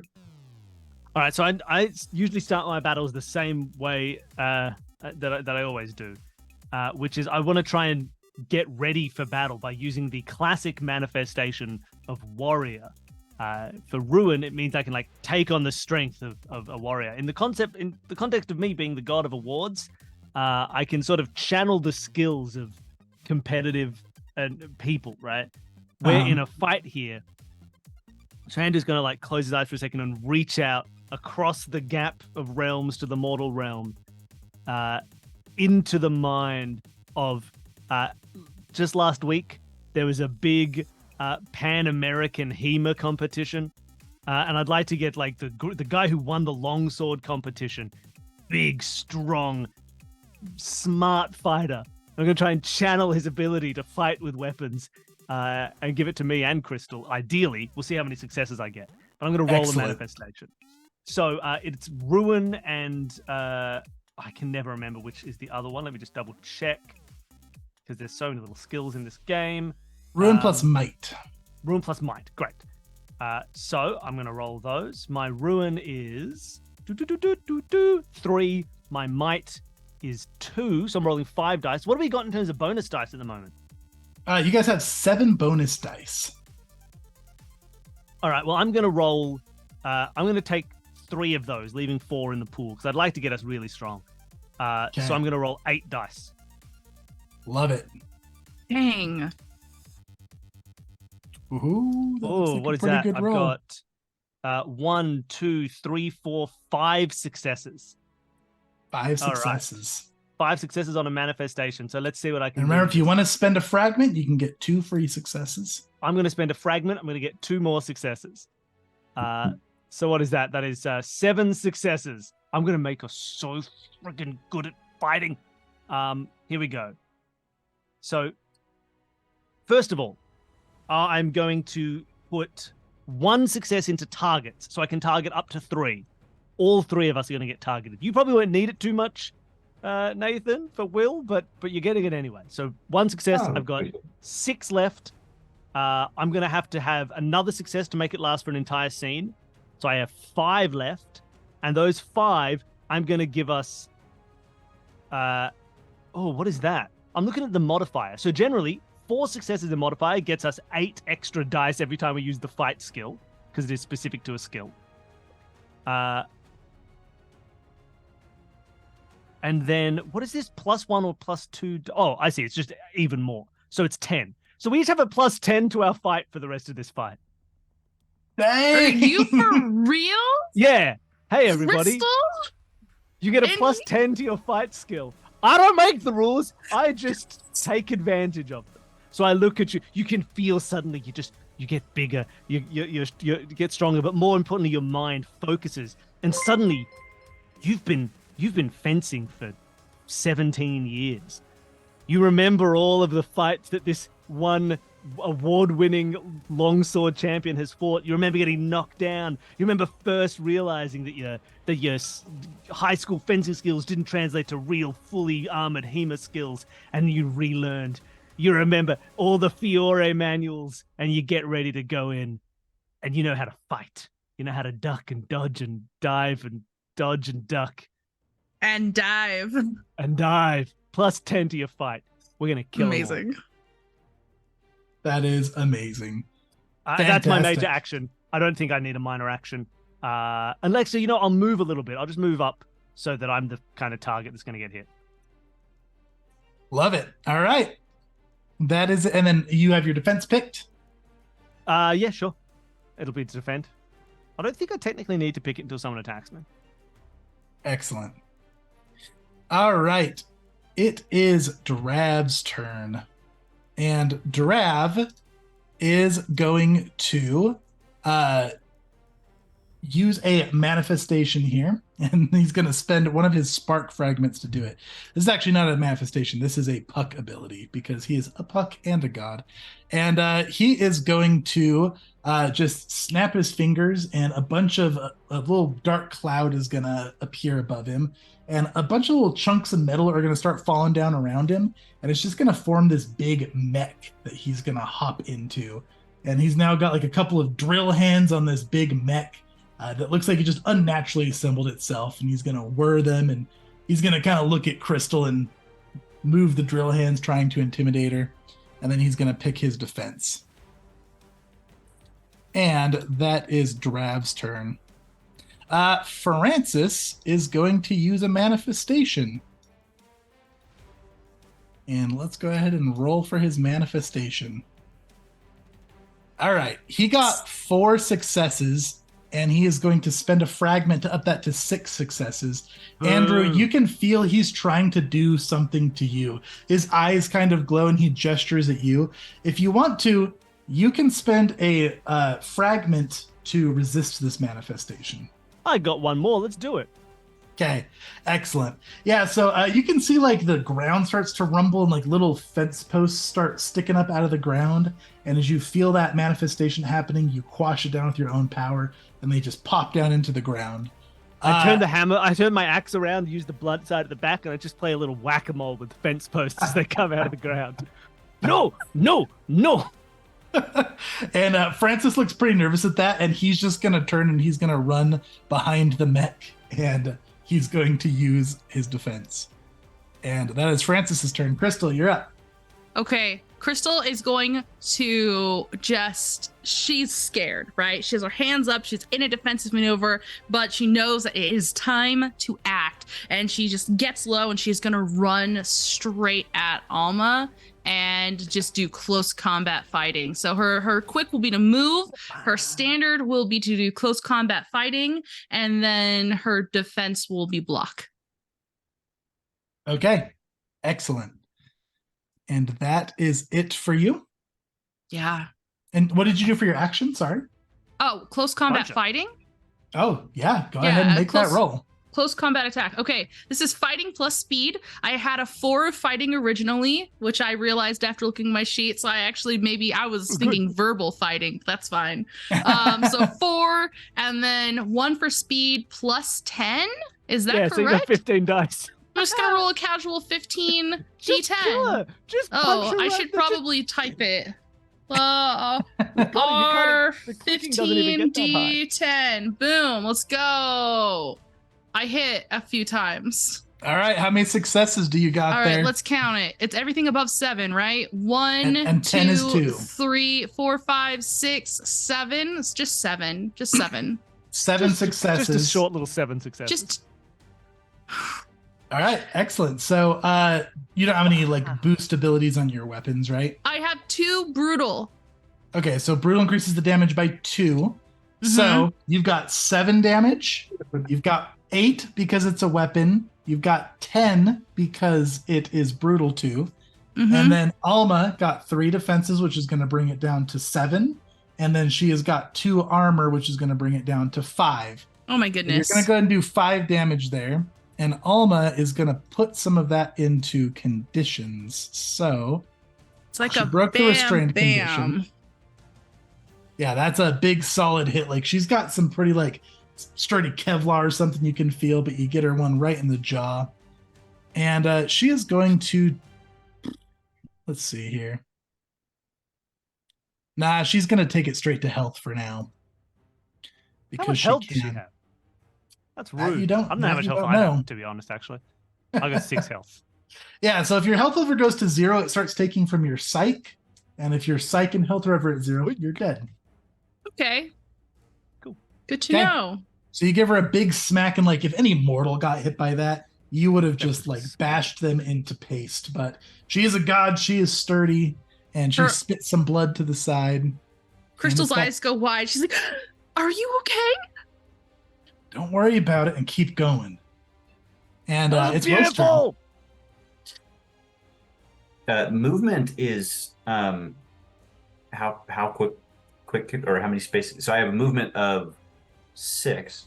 So you can move 6 squares. 6 squares as your quick action.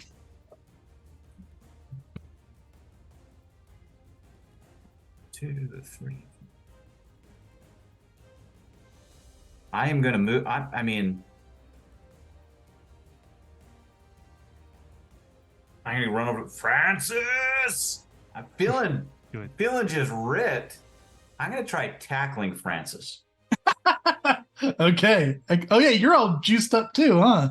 Yeah. So this is. I mean, I'm gonna get the 10 dice plus my fight, which is just 1 to start with. So 11. Is it fight plus anything else, or? It is fight plus might, I believe. Yeah, fight plus might. Might. So I'm looking at 13 dice here. Oh, this is the too powerful a spell. I'm very happy with how this worked out. It's great. It's so good. And what is the little quick? It's r/. Yep. /R space and then the D10 or like 5 D10 or however many you want to roll. We want 13 D10. Oh, did that wrong. Oh boy. Tell me what I'm doing here. The // needs to be in the front. Yeah. So /R space. /R space. Okay. Yeah. Thank you. 13 D10. Give that a shot. Very like me, grew up with a DOS computer. R:// CD space dice. 2, 3, 4. 4 with all that? Come on. Gosh, I can boost it though, right? Can't I change them with we don't want to use. So you can let's see here, for spending fragments you can, trying to see where that's at. I think that's under Spark in the notes. Yes, you can add 3 successes with a single Do a fragment. skill check. Yep, that's right. Or for Pantheon dice, you can bump up a skill by 2 with a Pantheon dice. You can roll extra dice with the Pantheon dice. We're going straight for a fragment in this case, and so that's going to be 7 successes. 7 successes.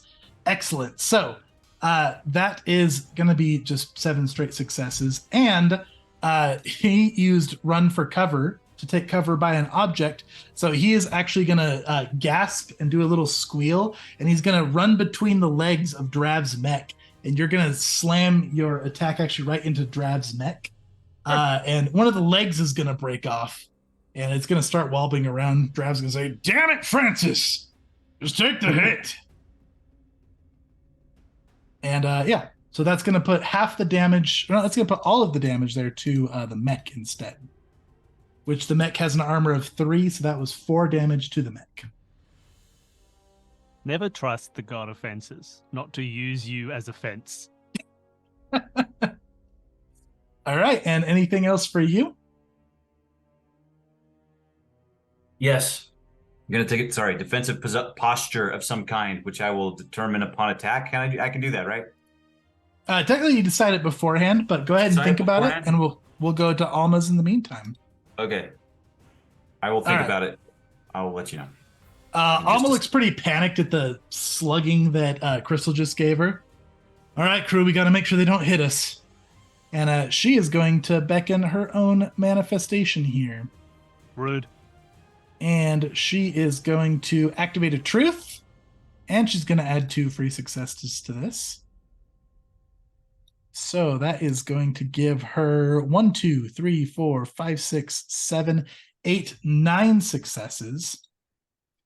And she is going to increase all of their speed. I don't love that. What are they going to do? Run away? So we'll spend, we'll spend 1 of those for the duration of scene. We will spend, for the targets, we'll spend 1 for 3 targets. And then she will spend 1 for a near range. And then she'll spend the rest to give... We'll give 8 dice extra on speed. And then she is going to, as her quick action, she's going to move back to here. And then she's going to use her defense. Is there any kind of like op attack? Nope. 6. Hey, Chase, I'm gonna block, by the way. Block. I like it. All right, Andrew, you're up. Nice. Well, I'm going to be trying to do the same thing. I'm just having a look at like speed is annoying because their block uses speed. So it kind of 8 extra speed very much counters our 10 extra fighting, and kind of puts us back on a level playing field when it comes to just swinging at each other, which is a bother. But what you going to do? I'm going to take a step up to join you, I think. She's so far away. I guess I'll just help punch this mech. And she did not affect the mech. She affected Drav, and Francis and herself. Oh, is the mech kind of separate? Like I can't hit Drav, I have to hit the mech first. Oh, cool. Well, you can target Drav if you would rather instead of the mech. No, because Drav's going to have such high defense now, I'm going to punch this mech. I'm going to punch it right in the face. Excellent. And by punch it, I mean swing a huge axe into it. Yeah. Punching's my thing. Swinging a big axe. I'm going to be rolling for close combat. That's fighting plus speed. For me, that means fighting is 10 plus 11 plus 2, so it's 12. And then my speed is 2 more, so I'm rolling 14 dice. I'm going to roll 14 dice. All right. See how it goes. Let's see it. Slash 14d10.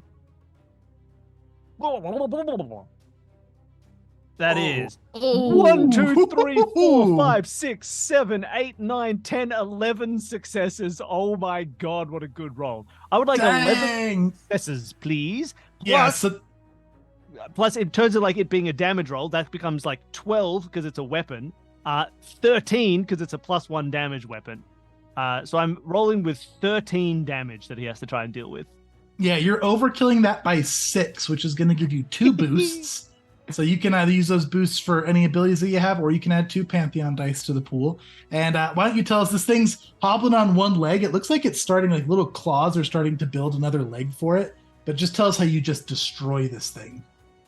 All right. So first of all, This is what I'm built for. I'm a fireman. I know how to destroy obstacles, and right now this mech is not a person. It's just a big obstacle. It's like a door. It's like a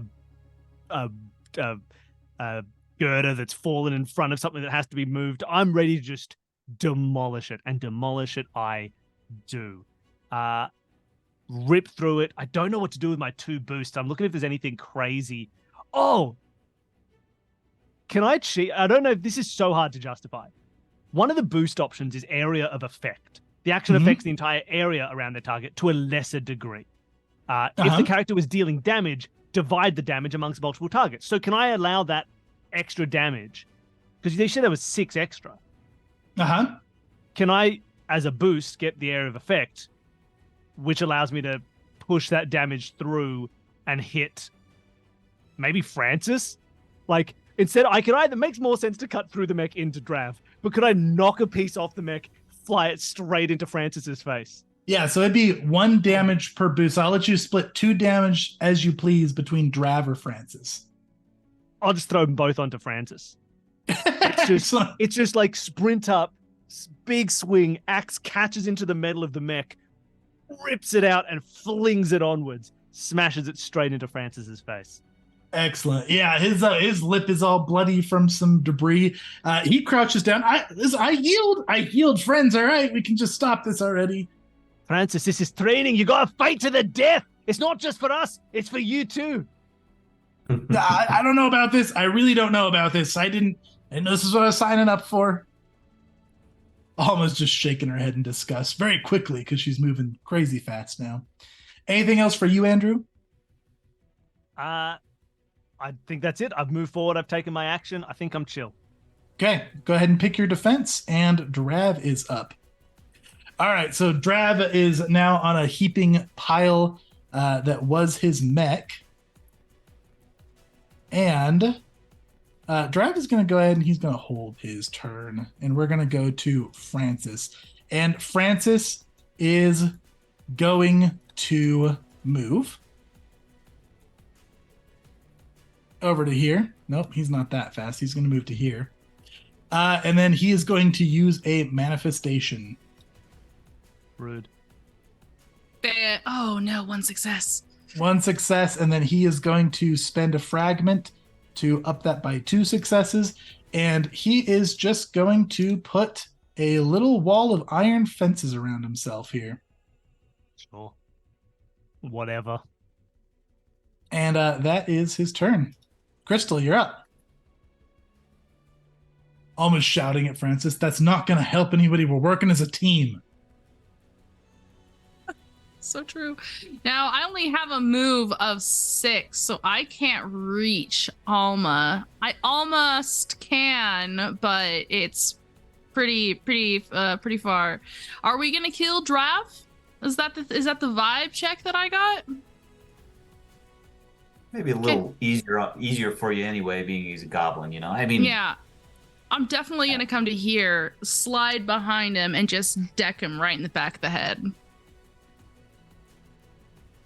Excellent. Okay, go ahead and make that attack here. All right, we're going to do another 15. So it's move, chase for my quick action. We're going to do 15... Oh my gosh, you rolled so many dice. He's so dodgy now with this speed boost. But what if I rolled 3 10s? So it's a 7, 1, 10, 2. So that's 5, 6, 7, 8, 9, 10, 11, 12, 13 successes, Chase. Oh my goodness gracious. I rolled 3 10s and like 5 7s. Okay, so how many? You had 13? Yeah, 7. Oh, wait, let me count to it. 1, 2, 3, 4, 5, 6, 7, 8, 9, 10, 11, 12, 13. 13 successes. Okay, 13 successes. It's going to be -7 because he rolled 7 on his dodge. So that's going to bring it down to 6. It's going to go down to 5 because he has 1 armor. And it's going to go up by 3 because of your weapon. So that's going to be 8 damage to Drav.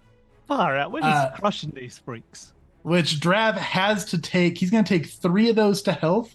and he's going to take bleeding 5 to one of his condition slots. Okay. So Okay. you just kind of crunch his jaw. Yeah. So she He's hits him bleeding so real good. hard, pulls it back, and it's just like blood dripping off. She's like, gross. Shakes out her hands. Excellent. All right. And that is going to... Oh, and block for my And a block. defensive. Okay, you got it. All right, Drav is going to go now.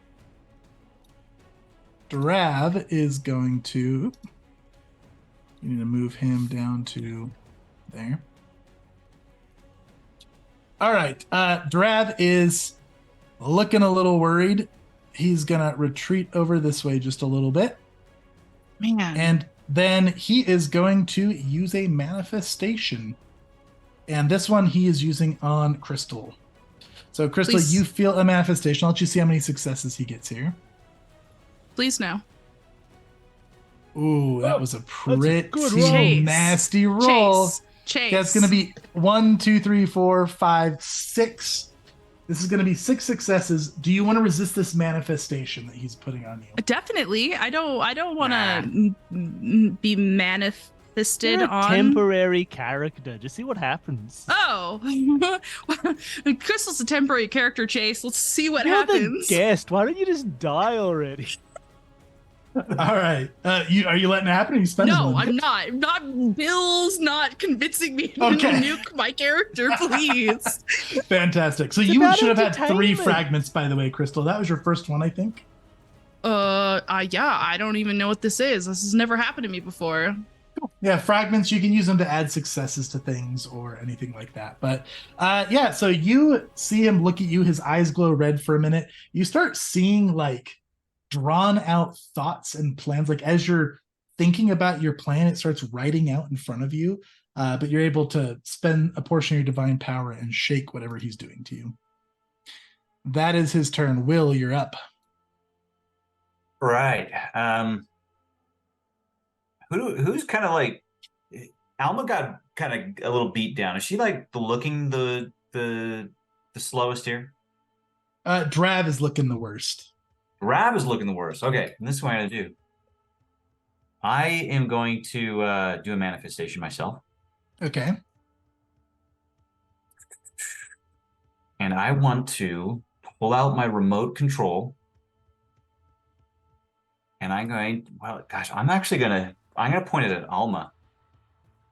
And I'm gonna do puppetry on her and do a little pause button or something. I don't know we'll see what this manifestation is about. So puppetry is puppetry plus fighting, which fighting might, I mean, got some dice in that pool, so I'm gonna be rolling 12 dice. Before I make you roll your dice, she is going to spend a fragment and resist your And manifestation. just resist it.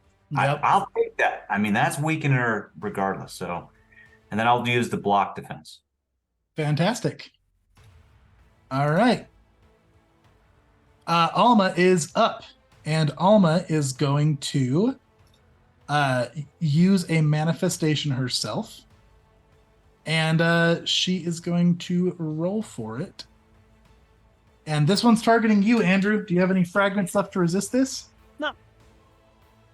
All right, let's see. This is going to be...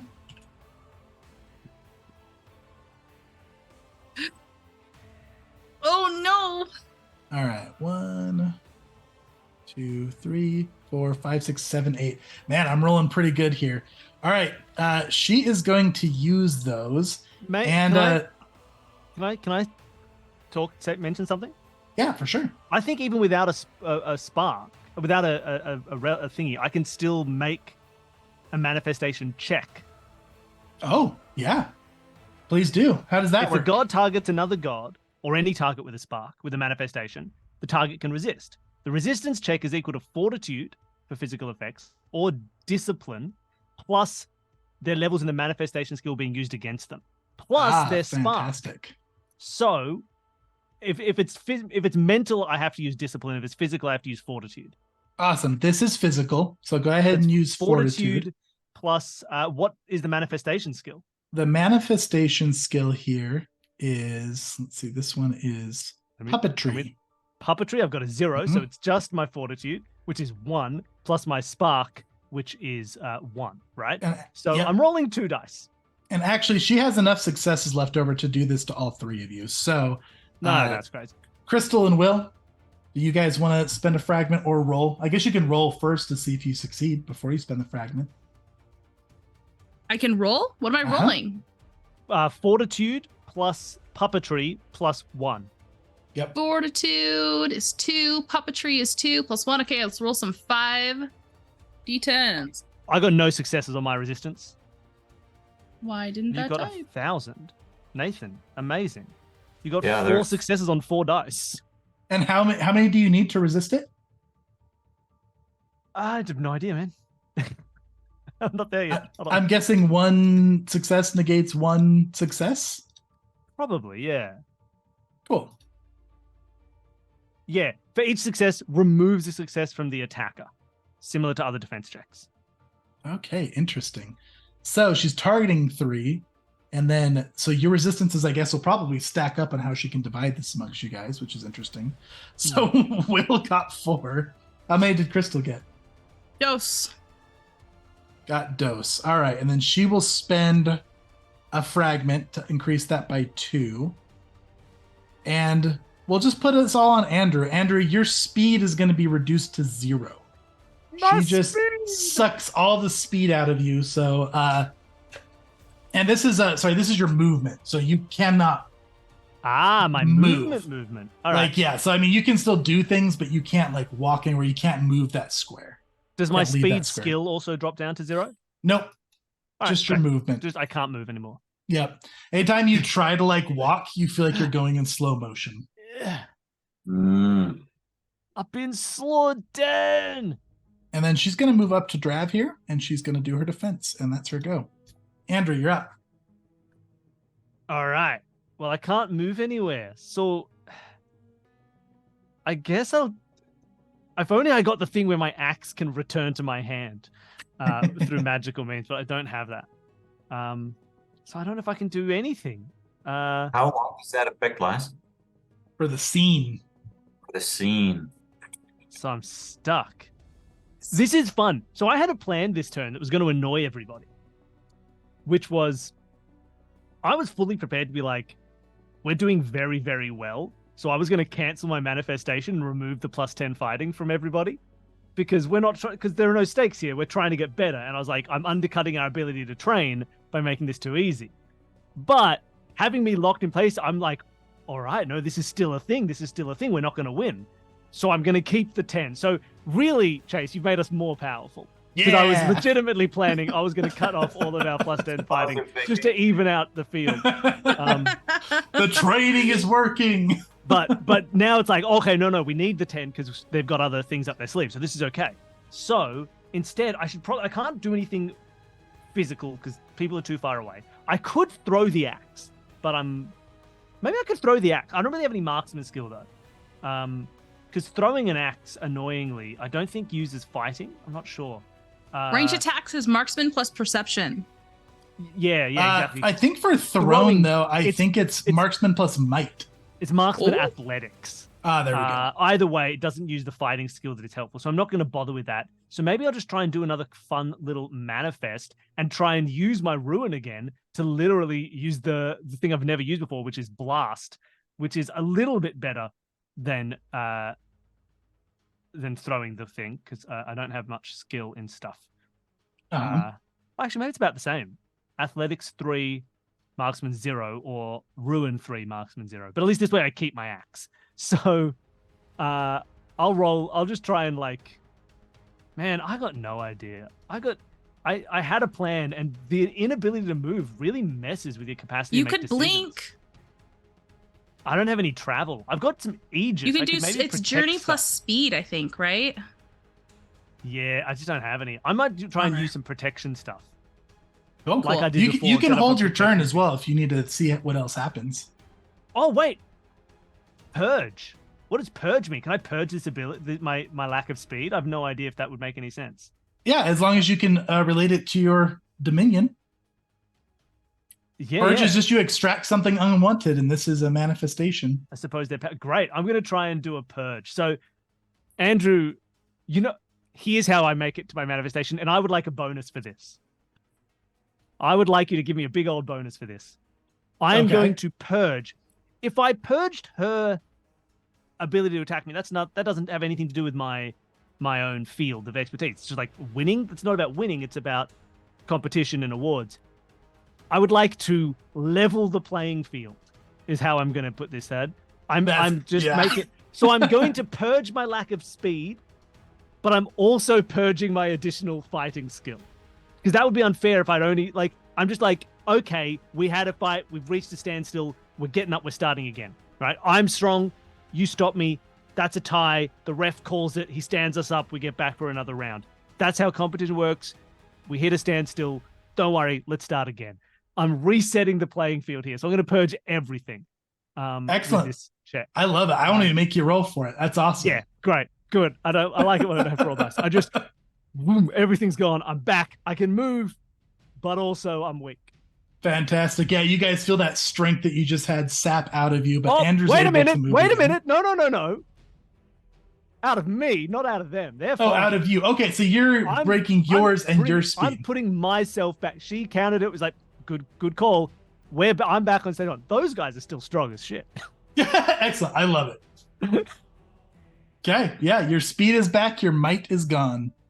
And what about for your quick action and your defense? I suppose I can move and get ready to defend myself.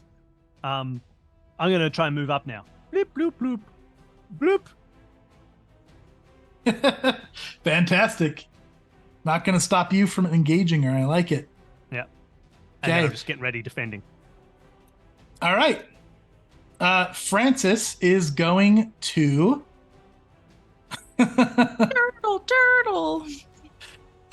Francis is going to do a manifestation here. And let's roll this up. Oh, Francis, that wasn't a very good roll, buddy. That was actually a critical fail. Big old goose He egg. deserves it. Which is going to mean he's going to have to use his last fragment to give this 2 successes. And that is going to be, let's see, what can he do with only 2 successes here?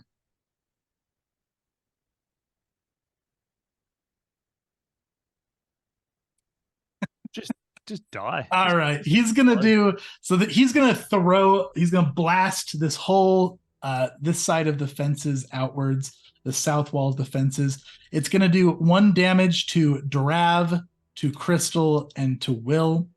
But you guys all have armor, I imagine. So that's going to negate the damage. No, Will didn't take any armor for no reason. Oh, Will didn't take any armor? Okay, so Will, you take... Oh, you can try to negate this, though, if you want to. You can roll your defense if you want to try to not get hit by my this. defense, yeah. That's going to be what? Speed and fight? Fighting. Mm-hmm. So you got so many dice. Oh, gosh. Okay, speed and fight. We're looking at... that's 12 dice. 12 dice. Oh, yeah, because you're boosting that, too. That's so good. Fighting is the best thing to boost in a fight, it turns out. Wild. All right, I'm gonna have to type this in. The R comes first. No, the forward slash comes first. Slash R comes first. You're a slasher. 12 D10. All right. Oh yeah, you deflect that fence post like it's nothing. And then stand. So this is more of like a clumsy topple over of the fences, and like they go like somebody weak just threw some fence posts. You deflect it pretty easy. Grab turns around and glares at him angrily, and then he is going to exit over here, and he's going to take cover behind Alma. And that's Francis's turn. Crystal, you're up. Punch him. Yeah, I'm gonna punch him. The question is, who am I punching? Will. Just turn around and deck him. All right, I'm gonna move to here. Okay. I think I'm gonna try and continue to finish off Drav. Okay. We're gonna see what happens here. And as I'm coming up, I'm like, no, I won't do that. That's dumb. Okay, let's just go. Let's go. I'm running. I have my fist cocked back. We're gonna see if I actually hit 15d10. We got a couple successes here. All right. We got 1, 2, 3, 4, 5, 6, 7, 8, 9, 10, 11. Just 11. All right. Drav got 1. Uh-oh. 2, 3. Uh-oh. So 3 brings it down to 8. His armor brings it down to 7. Your brutal brings it up to 10.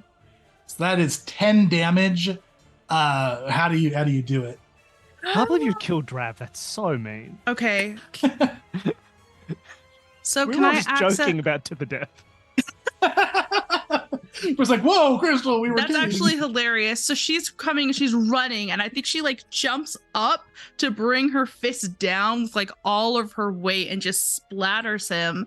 And she's has a moment of horror where she like looks at her hand and then she looks over at Alma and she's like, wait, you guys were serious about the killing thing, right? Yeah, we were serious about the killing thing. Damn. Okay. You're next. She smiles with a little bit of purple goblin blood on her face. After the carnage of Drav, his body hits the floor, and you see a little Drav ghost standing there looking around. It's kind of got a ethereal tone to the voice. So Come on, damn it. so sorry. He flips you off, and that'll be it. What are you going to do for the rest of your turn? So I moved, I attacked, and then I think I'm gonna block. So like I said that, but I'm really scared. It's so both hands come up and I'm like kind of peeking in between. Excellent. Bill always gets it, man. Just the nervous glance. Fantastic. All right, that's Crystal's turn. It is back up to Will. Okay, I am going to attempt another manifestation, this time targeted at Francis. And same thing, puppetry here. Puppetry and fighting. So Excellent. I'm going to roll that. That is going to be... Is this a mental or a physical? It's going to be physical because I'm going to have him move towards me. Okay. So He has no puppetry- fragments left. All right, that's what I'm talking about. So we're talking, I get 12 dice here.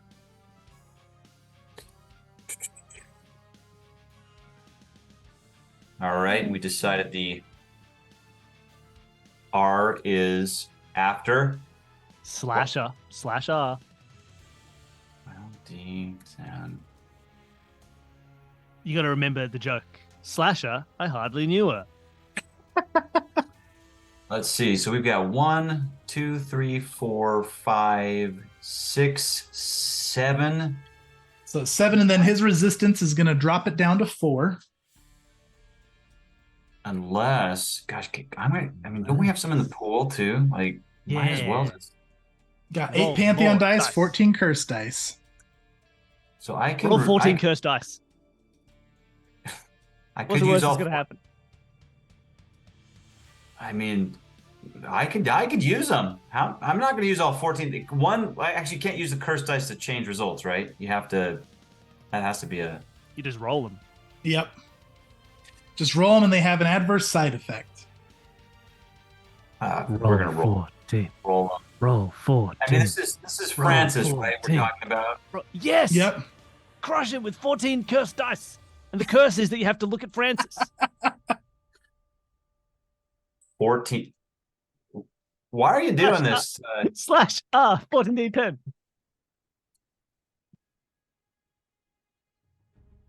There they are.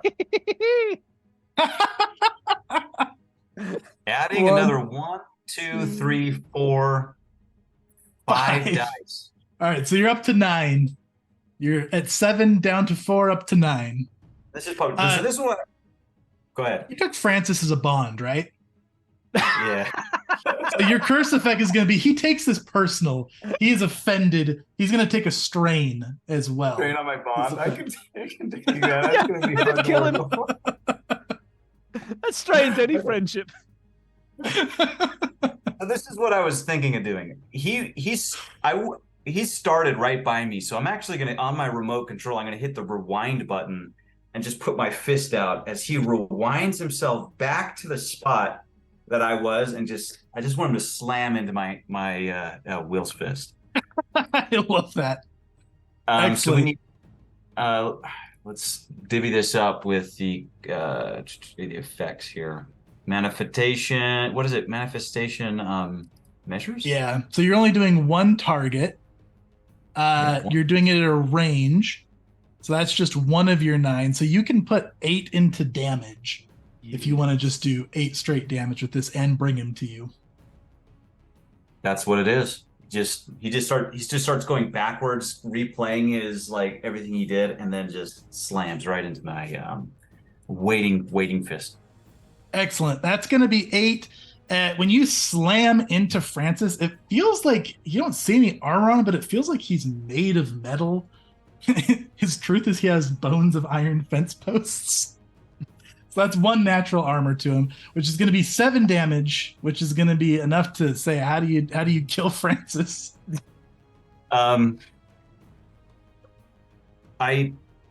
I mean, yeah, he just crashes. He kind of like is dazed, and as he's blinking out, Will kind of leans down and whispers, "At least it wasn't Noel." And then he'll just like go out. Come on, neighbor, what are you doing? And yeah, as you crush him, his body hits the floor, and there's a little Francis ghost sitting there over the body, just giving you a very furrowed brow and shaking his head. And then he's going to go kind of storming off to go stand over by Drav. Excellent. Anything else for Will? Just taking up a blocking stance, I guess. Okay. Yeah. All right. Alma is up. And let's see here. You're the one who rolled the cursed dice against Alma at the start, right, Will? Yeah. Excellent. All right, Alma's going to very quickly do a little pivot and spin away from both of you. She's got 2 pistols drawn from earlier, and she is going to take some shots at Will, and she's going to spend her last fragment to do a truth here, which is that Alma fires extraordinarily quickly, and she starts emptying these pistols just super rapidly at you. And as they empty, she drops one and draws another from her jacket and empties that one and draws it. And it's just like a supersonic speed, just getting barraged by bullets here. So you can go ahead and you chose block for your defense. I did. Block is ineffective here. Excellent. Then I get to do I get to roll speed, or what? Do I get any kind of defense roll or nothing? Nope, not for this one. Just to make sure you die. It's gonna be 1, 2, 3, 4, 5, 6, 7, 8, 9, 10, 11. So that's gonna be 11 plus 3, so 14 damage. Now remember, you can split that as you choose between conditions and your health. If your health goes away, you can start dipping it into your psych. I can split that to conditions. How does that? I can just. Yeah. So for conditions, you have 4 condition slots, and this is physical damage. So you can take up to 5 each of bleeding, burned, frozen, or deprived. Yeah. So you can take those. You can have up to 10 total levels of conditions split between 4 slots. Is how condition works. So, and then after that, any excess you can't put into conditions has to go straight to health. So I don't think this will kill you by any means. So I'll let you go ahead and take a look at that and divvy that up. And then she's going to take her defense while you calculate that damage, and then it's going to be Andrew's turn. Actually, Will is just going to like look at the bullets coming. And he's kind of raise it like, I guess this is training, and he's just going to take it. He's just going to take it. He's going to let it happen. Yeah. Excellent. Does that kill you? It will kill me. Yeah. Okay. So Will, this gentle old man, just gets showered with bullets and collapses. And there's just a little Will ghost And it's kind of an odd sensation, Will. There's just everything looks kind of ethereal around you, except for Francis and Drav, who look as they were in the physical realm to you. And everybody else kind of looks in black and white, but you can still see what's going on. All right. He'll start trying to make amends with Francis. I mean, come on. It was just a competition. It didn't have to target me like that, neighbor. It wasn't very neighborly of you. I'm just putting it out there. I can't imagine life is much worse for Will as a ghost. I don't think it affects his life too much. That's true. Oh, so good. All right, Andrew, you're up. All right. Bloody hell! You just shot at that old man like a lot of times. Can I? Hey, look, sorry, I understand what we're doing here, but that was a lot of bullets into one old man's body. Hey, He's like, sorry, just- I have to interject with one Oh, you more got thing, something? real quick, because I have a curse, which is a blessing, which is martyrdom. Anytime it is, if I would take 3 damage from a single attack, they may add 1 Pantheon dice, emboldening their comrades. I don't know if that's 1 Pantheon dice per 3 damage. If it is, I mean, Wait, there does it say 3 or more, or it says would take 3 damage from a single attack. yeah, we'll stack it up. Why not? I like that. That was so that's 4 dice. It would be 4 dice. 4 Pantheon dice production. Kind of fits with Andrew's current rant. Alma just blows the smoke off of one of her guns and gives you a wink. Okay. Didn't love that. I'm seeing if there's anything, because look, if I try and swing a attack at him, I'll probably miss. I got lots of Pantheon dice. Let's do that. I'm just going to swing my big old axe at this at Alma. Awesome. So I'm rolling fighting and speed, which has been greatly reduced. So fighting speed now, instead of being 15 dice, is 4.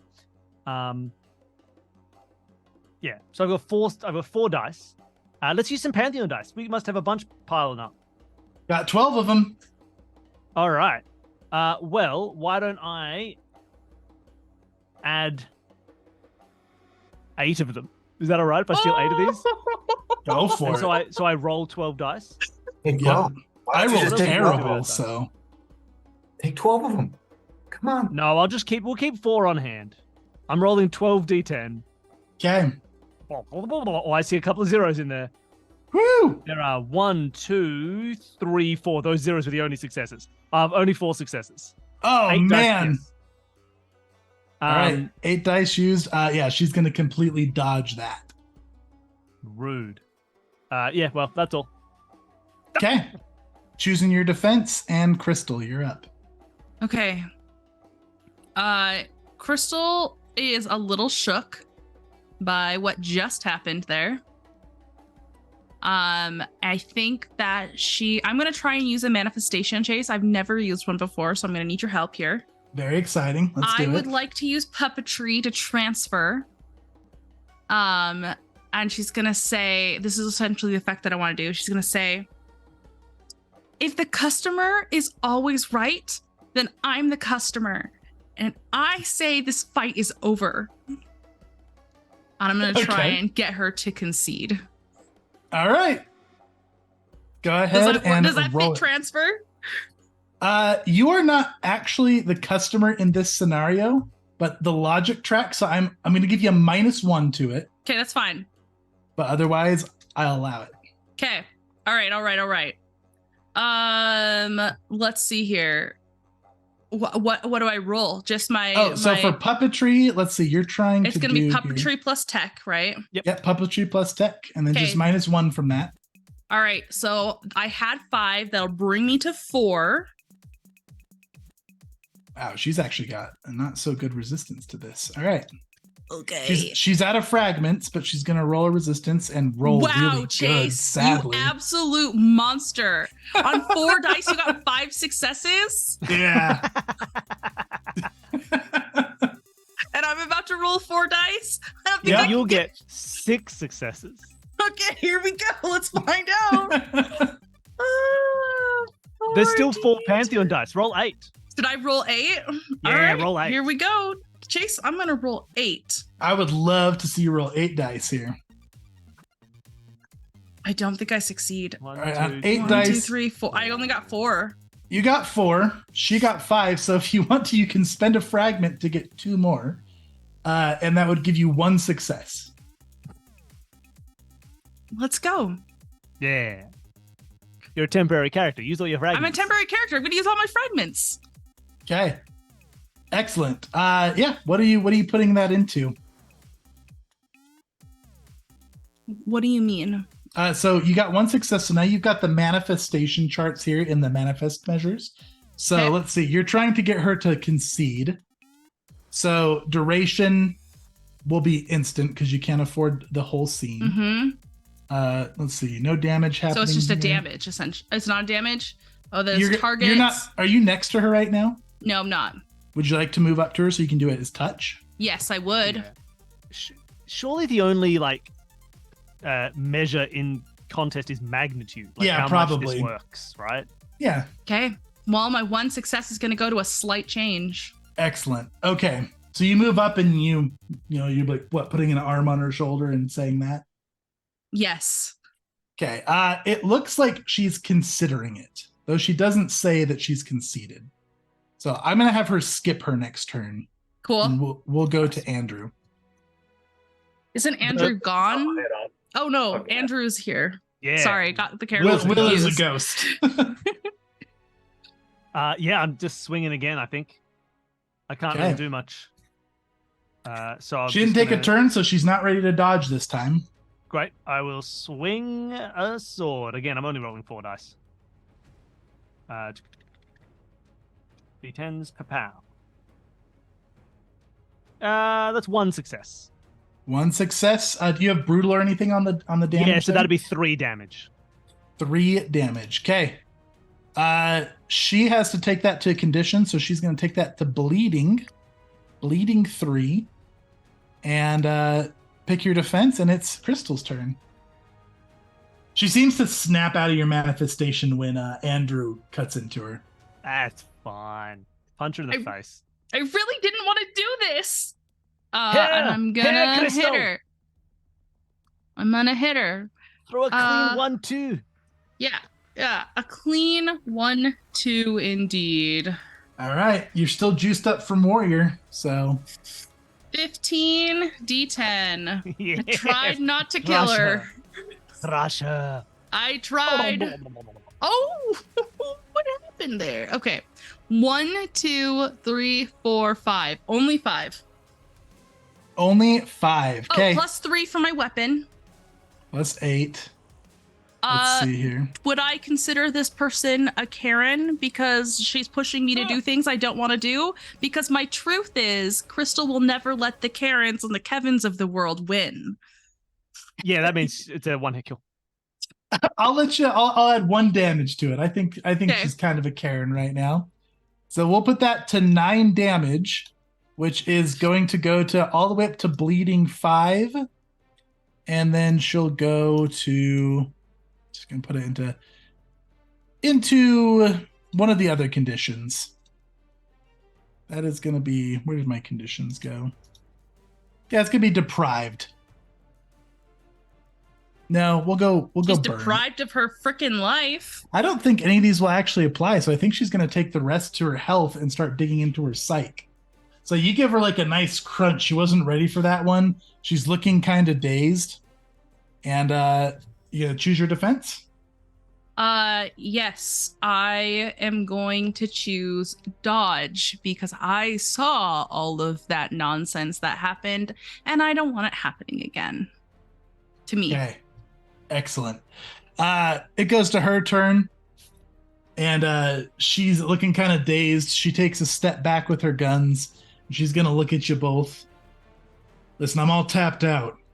You wanna finish this and so I can put my money where the mouth is? Or you want to throw down? Call it. I'm happy to call it. We don't need to kill you. I will if it make you feel better, Crystal. I don't want to kill you. You want me to get you? No. I'd like 3 extra days of training when we're not ghosts. It's fine. I think we faced our fears today. She smiles. She'll do a fancy twirl with her pistols and she'll holster them. It was well fought. I agree. It's not experiencing the death that was important. It was making sure that you're ready to go up against it. I was going to kill you, Crystal. You fought real good, though. I just kept having these images of you saying that you were going to shoot me like right between the eyes. And then I just kept thinking about it happening. And I just kept trying to get close to you so that wouldn't happen. But then you were totally wrecked Will. And I just couldn't handle that. And so then I tried to make you stop fighting. And then you didn't stop fighting. And it didn't even work a little bit. And I'm just really happy to go home now. If we could go home, that would be super great. Yeah, I'll be sending us back. No hard feelings, Will. You just started before I said go, so I was a little pissed. Maybe went a little overboard, but... Oh, well, none taken. I think we have a pretty solid strike force here. Except, hey, Francis! Francis is still sitting there looking pouty by Will. You're out of the task force. We got no room for cowards here. He kind of waves his hand. I want to be part of this task force anyway. I'm going to go... How do I get out of here? So I'll let us all out of here. Just give me a minute. Wait, if you had died, would we have been able to get out of here? Yeah, I got people. Do those people know to come get us? Yeah. When? I can take it. Well, that doesn't matter now. I said if we didn't hear from me in about 12 hours, come find us. All right. See, it was all fine. Just a casual 12-hour panic attack. That's fine. I mean, if you're a ghost, what more is there to panic about? Unless somebody's going to come eat our sparks. See, if we killed you, we'd be sitting around for 12 hours dealing with the fact that you're just a corpse in front of us. I was pretty sure you weren't going to kill me, though. We could have. Yeah, we could have. You can tell yourselves that. I just look over at Bill. Just Andrew. Just like... We could have. I sent you a quick text that says, we could have. And I just sent back, shoulda. Woulda? Well, now? No. All right, get off your phones. Let's go home. Solid task force. I feel pretty good about it. But, I mean, you all saw Horatio. I don't know if you have, Crystal, but we're going to have to hope that dwarf gives us something powerful. Hey. Not our skills that I doubt it's his. Andrew, I don't know if the Biscoff cookies will keep in my corpse. Maybe you could take those for bird feeding. I need to do. I hate to tell you, I don't think they made it. And I hold up a packet of cookies with 18 bullet holes in it and just dust all over the ground. I'm so sorry. They're pre-crumbled. What are you talking about? Pick those up. Let's I get them can't back. pick them up. They're falling through my fingers, Will. Listen, don't worry about it, Andrew. I'll have my guys bring the corpses and all your belongings. Anything's damaged, I'll compensate for it, all right? Oh, good. She doesn't know it was a half-filled pack. You're going to get a whole pack. This See is the that wall biggest right con there? I've ever done. Just walk straight through it. It'll take you back. You two the wall. ghosts.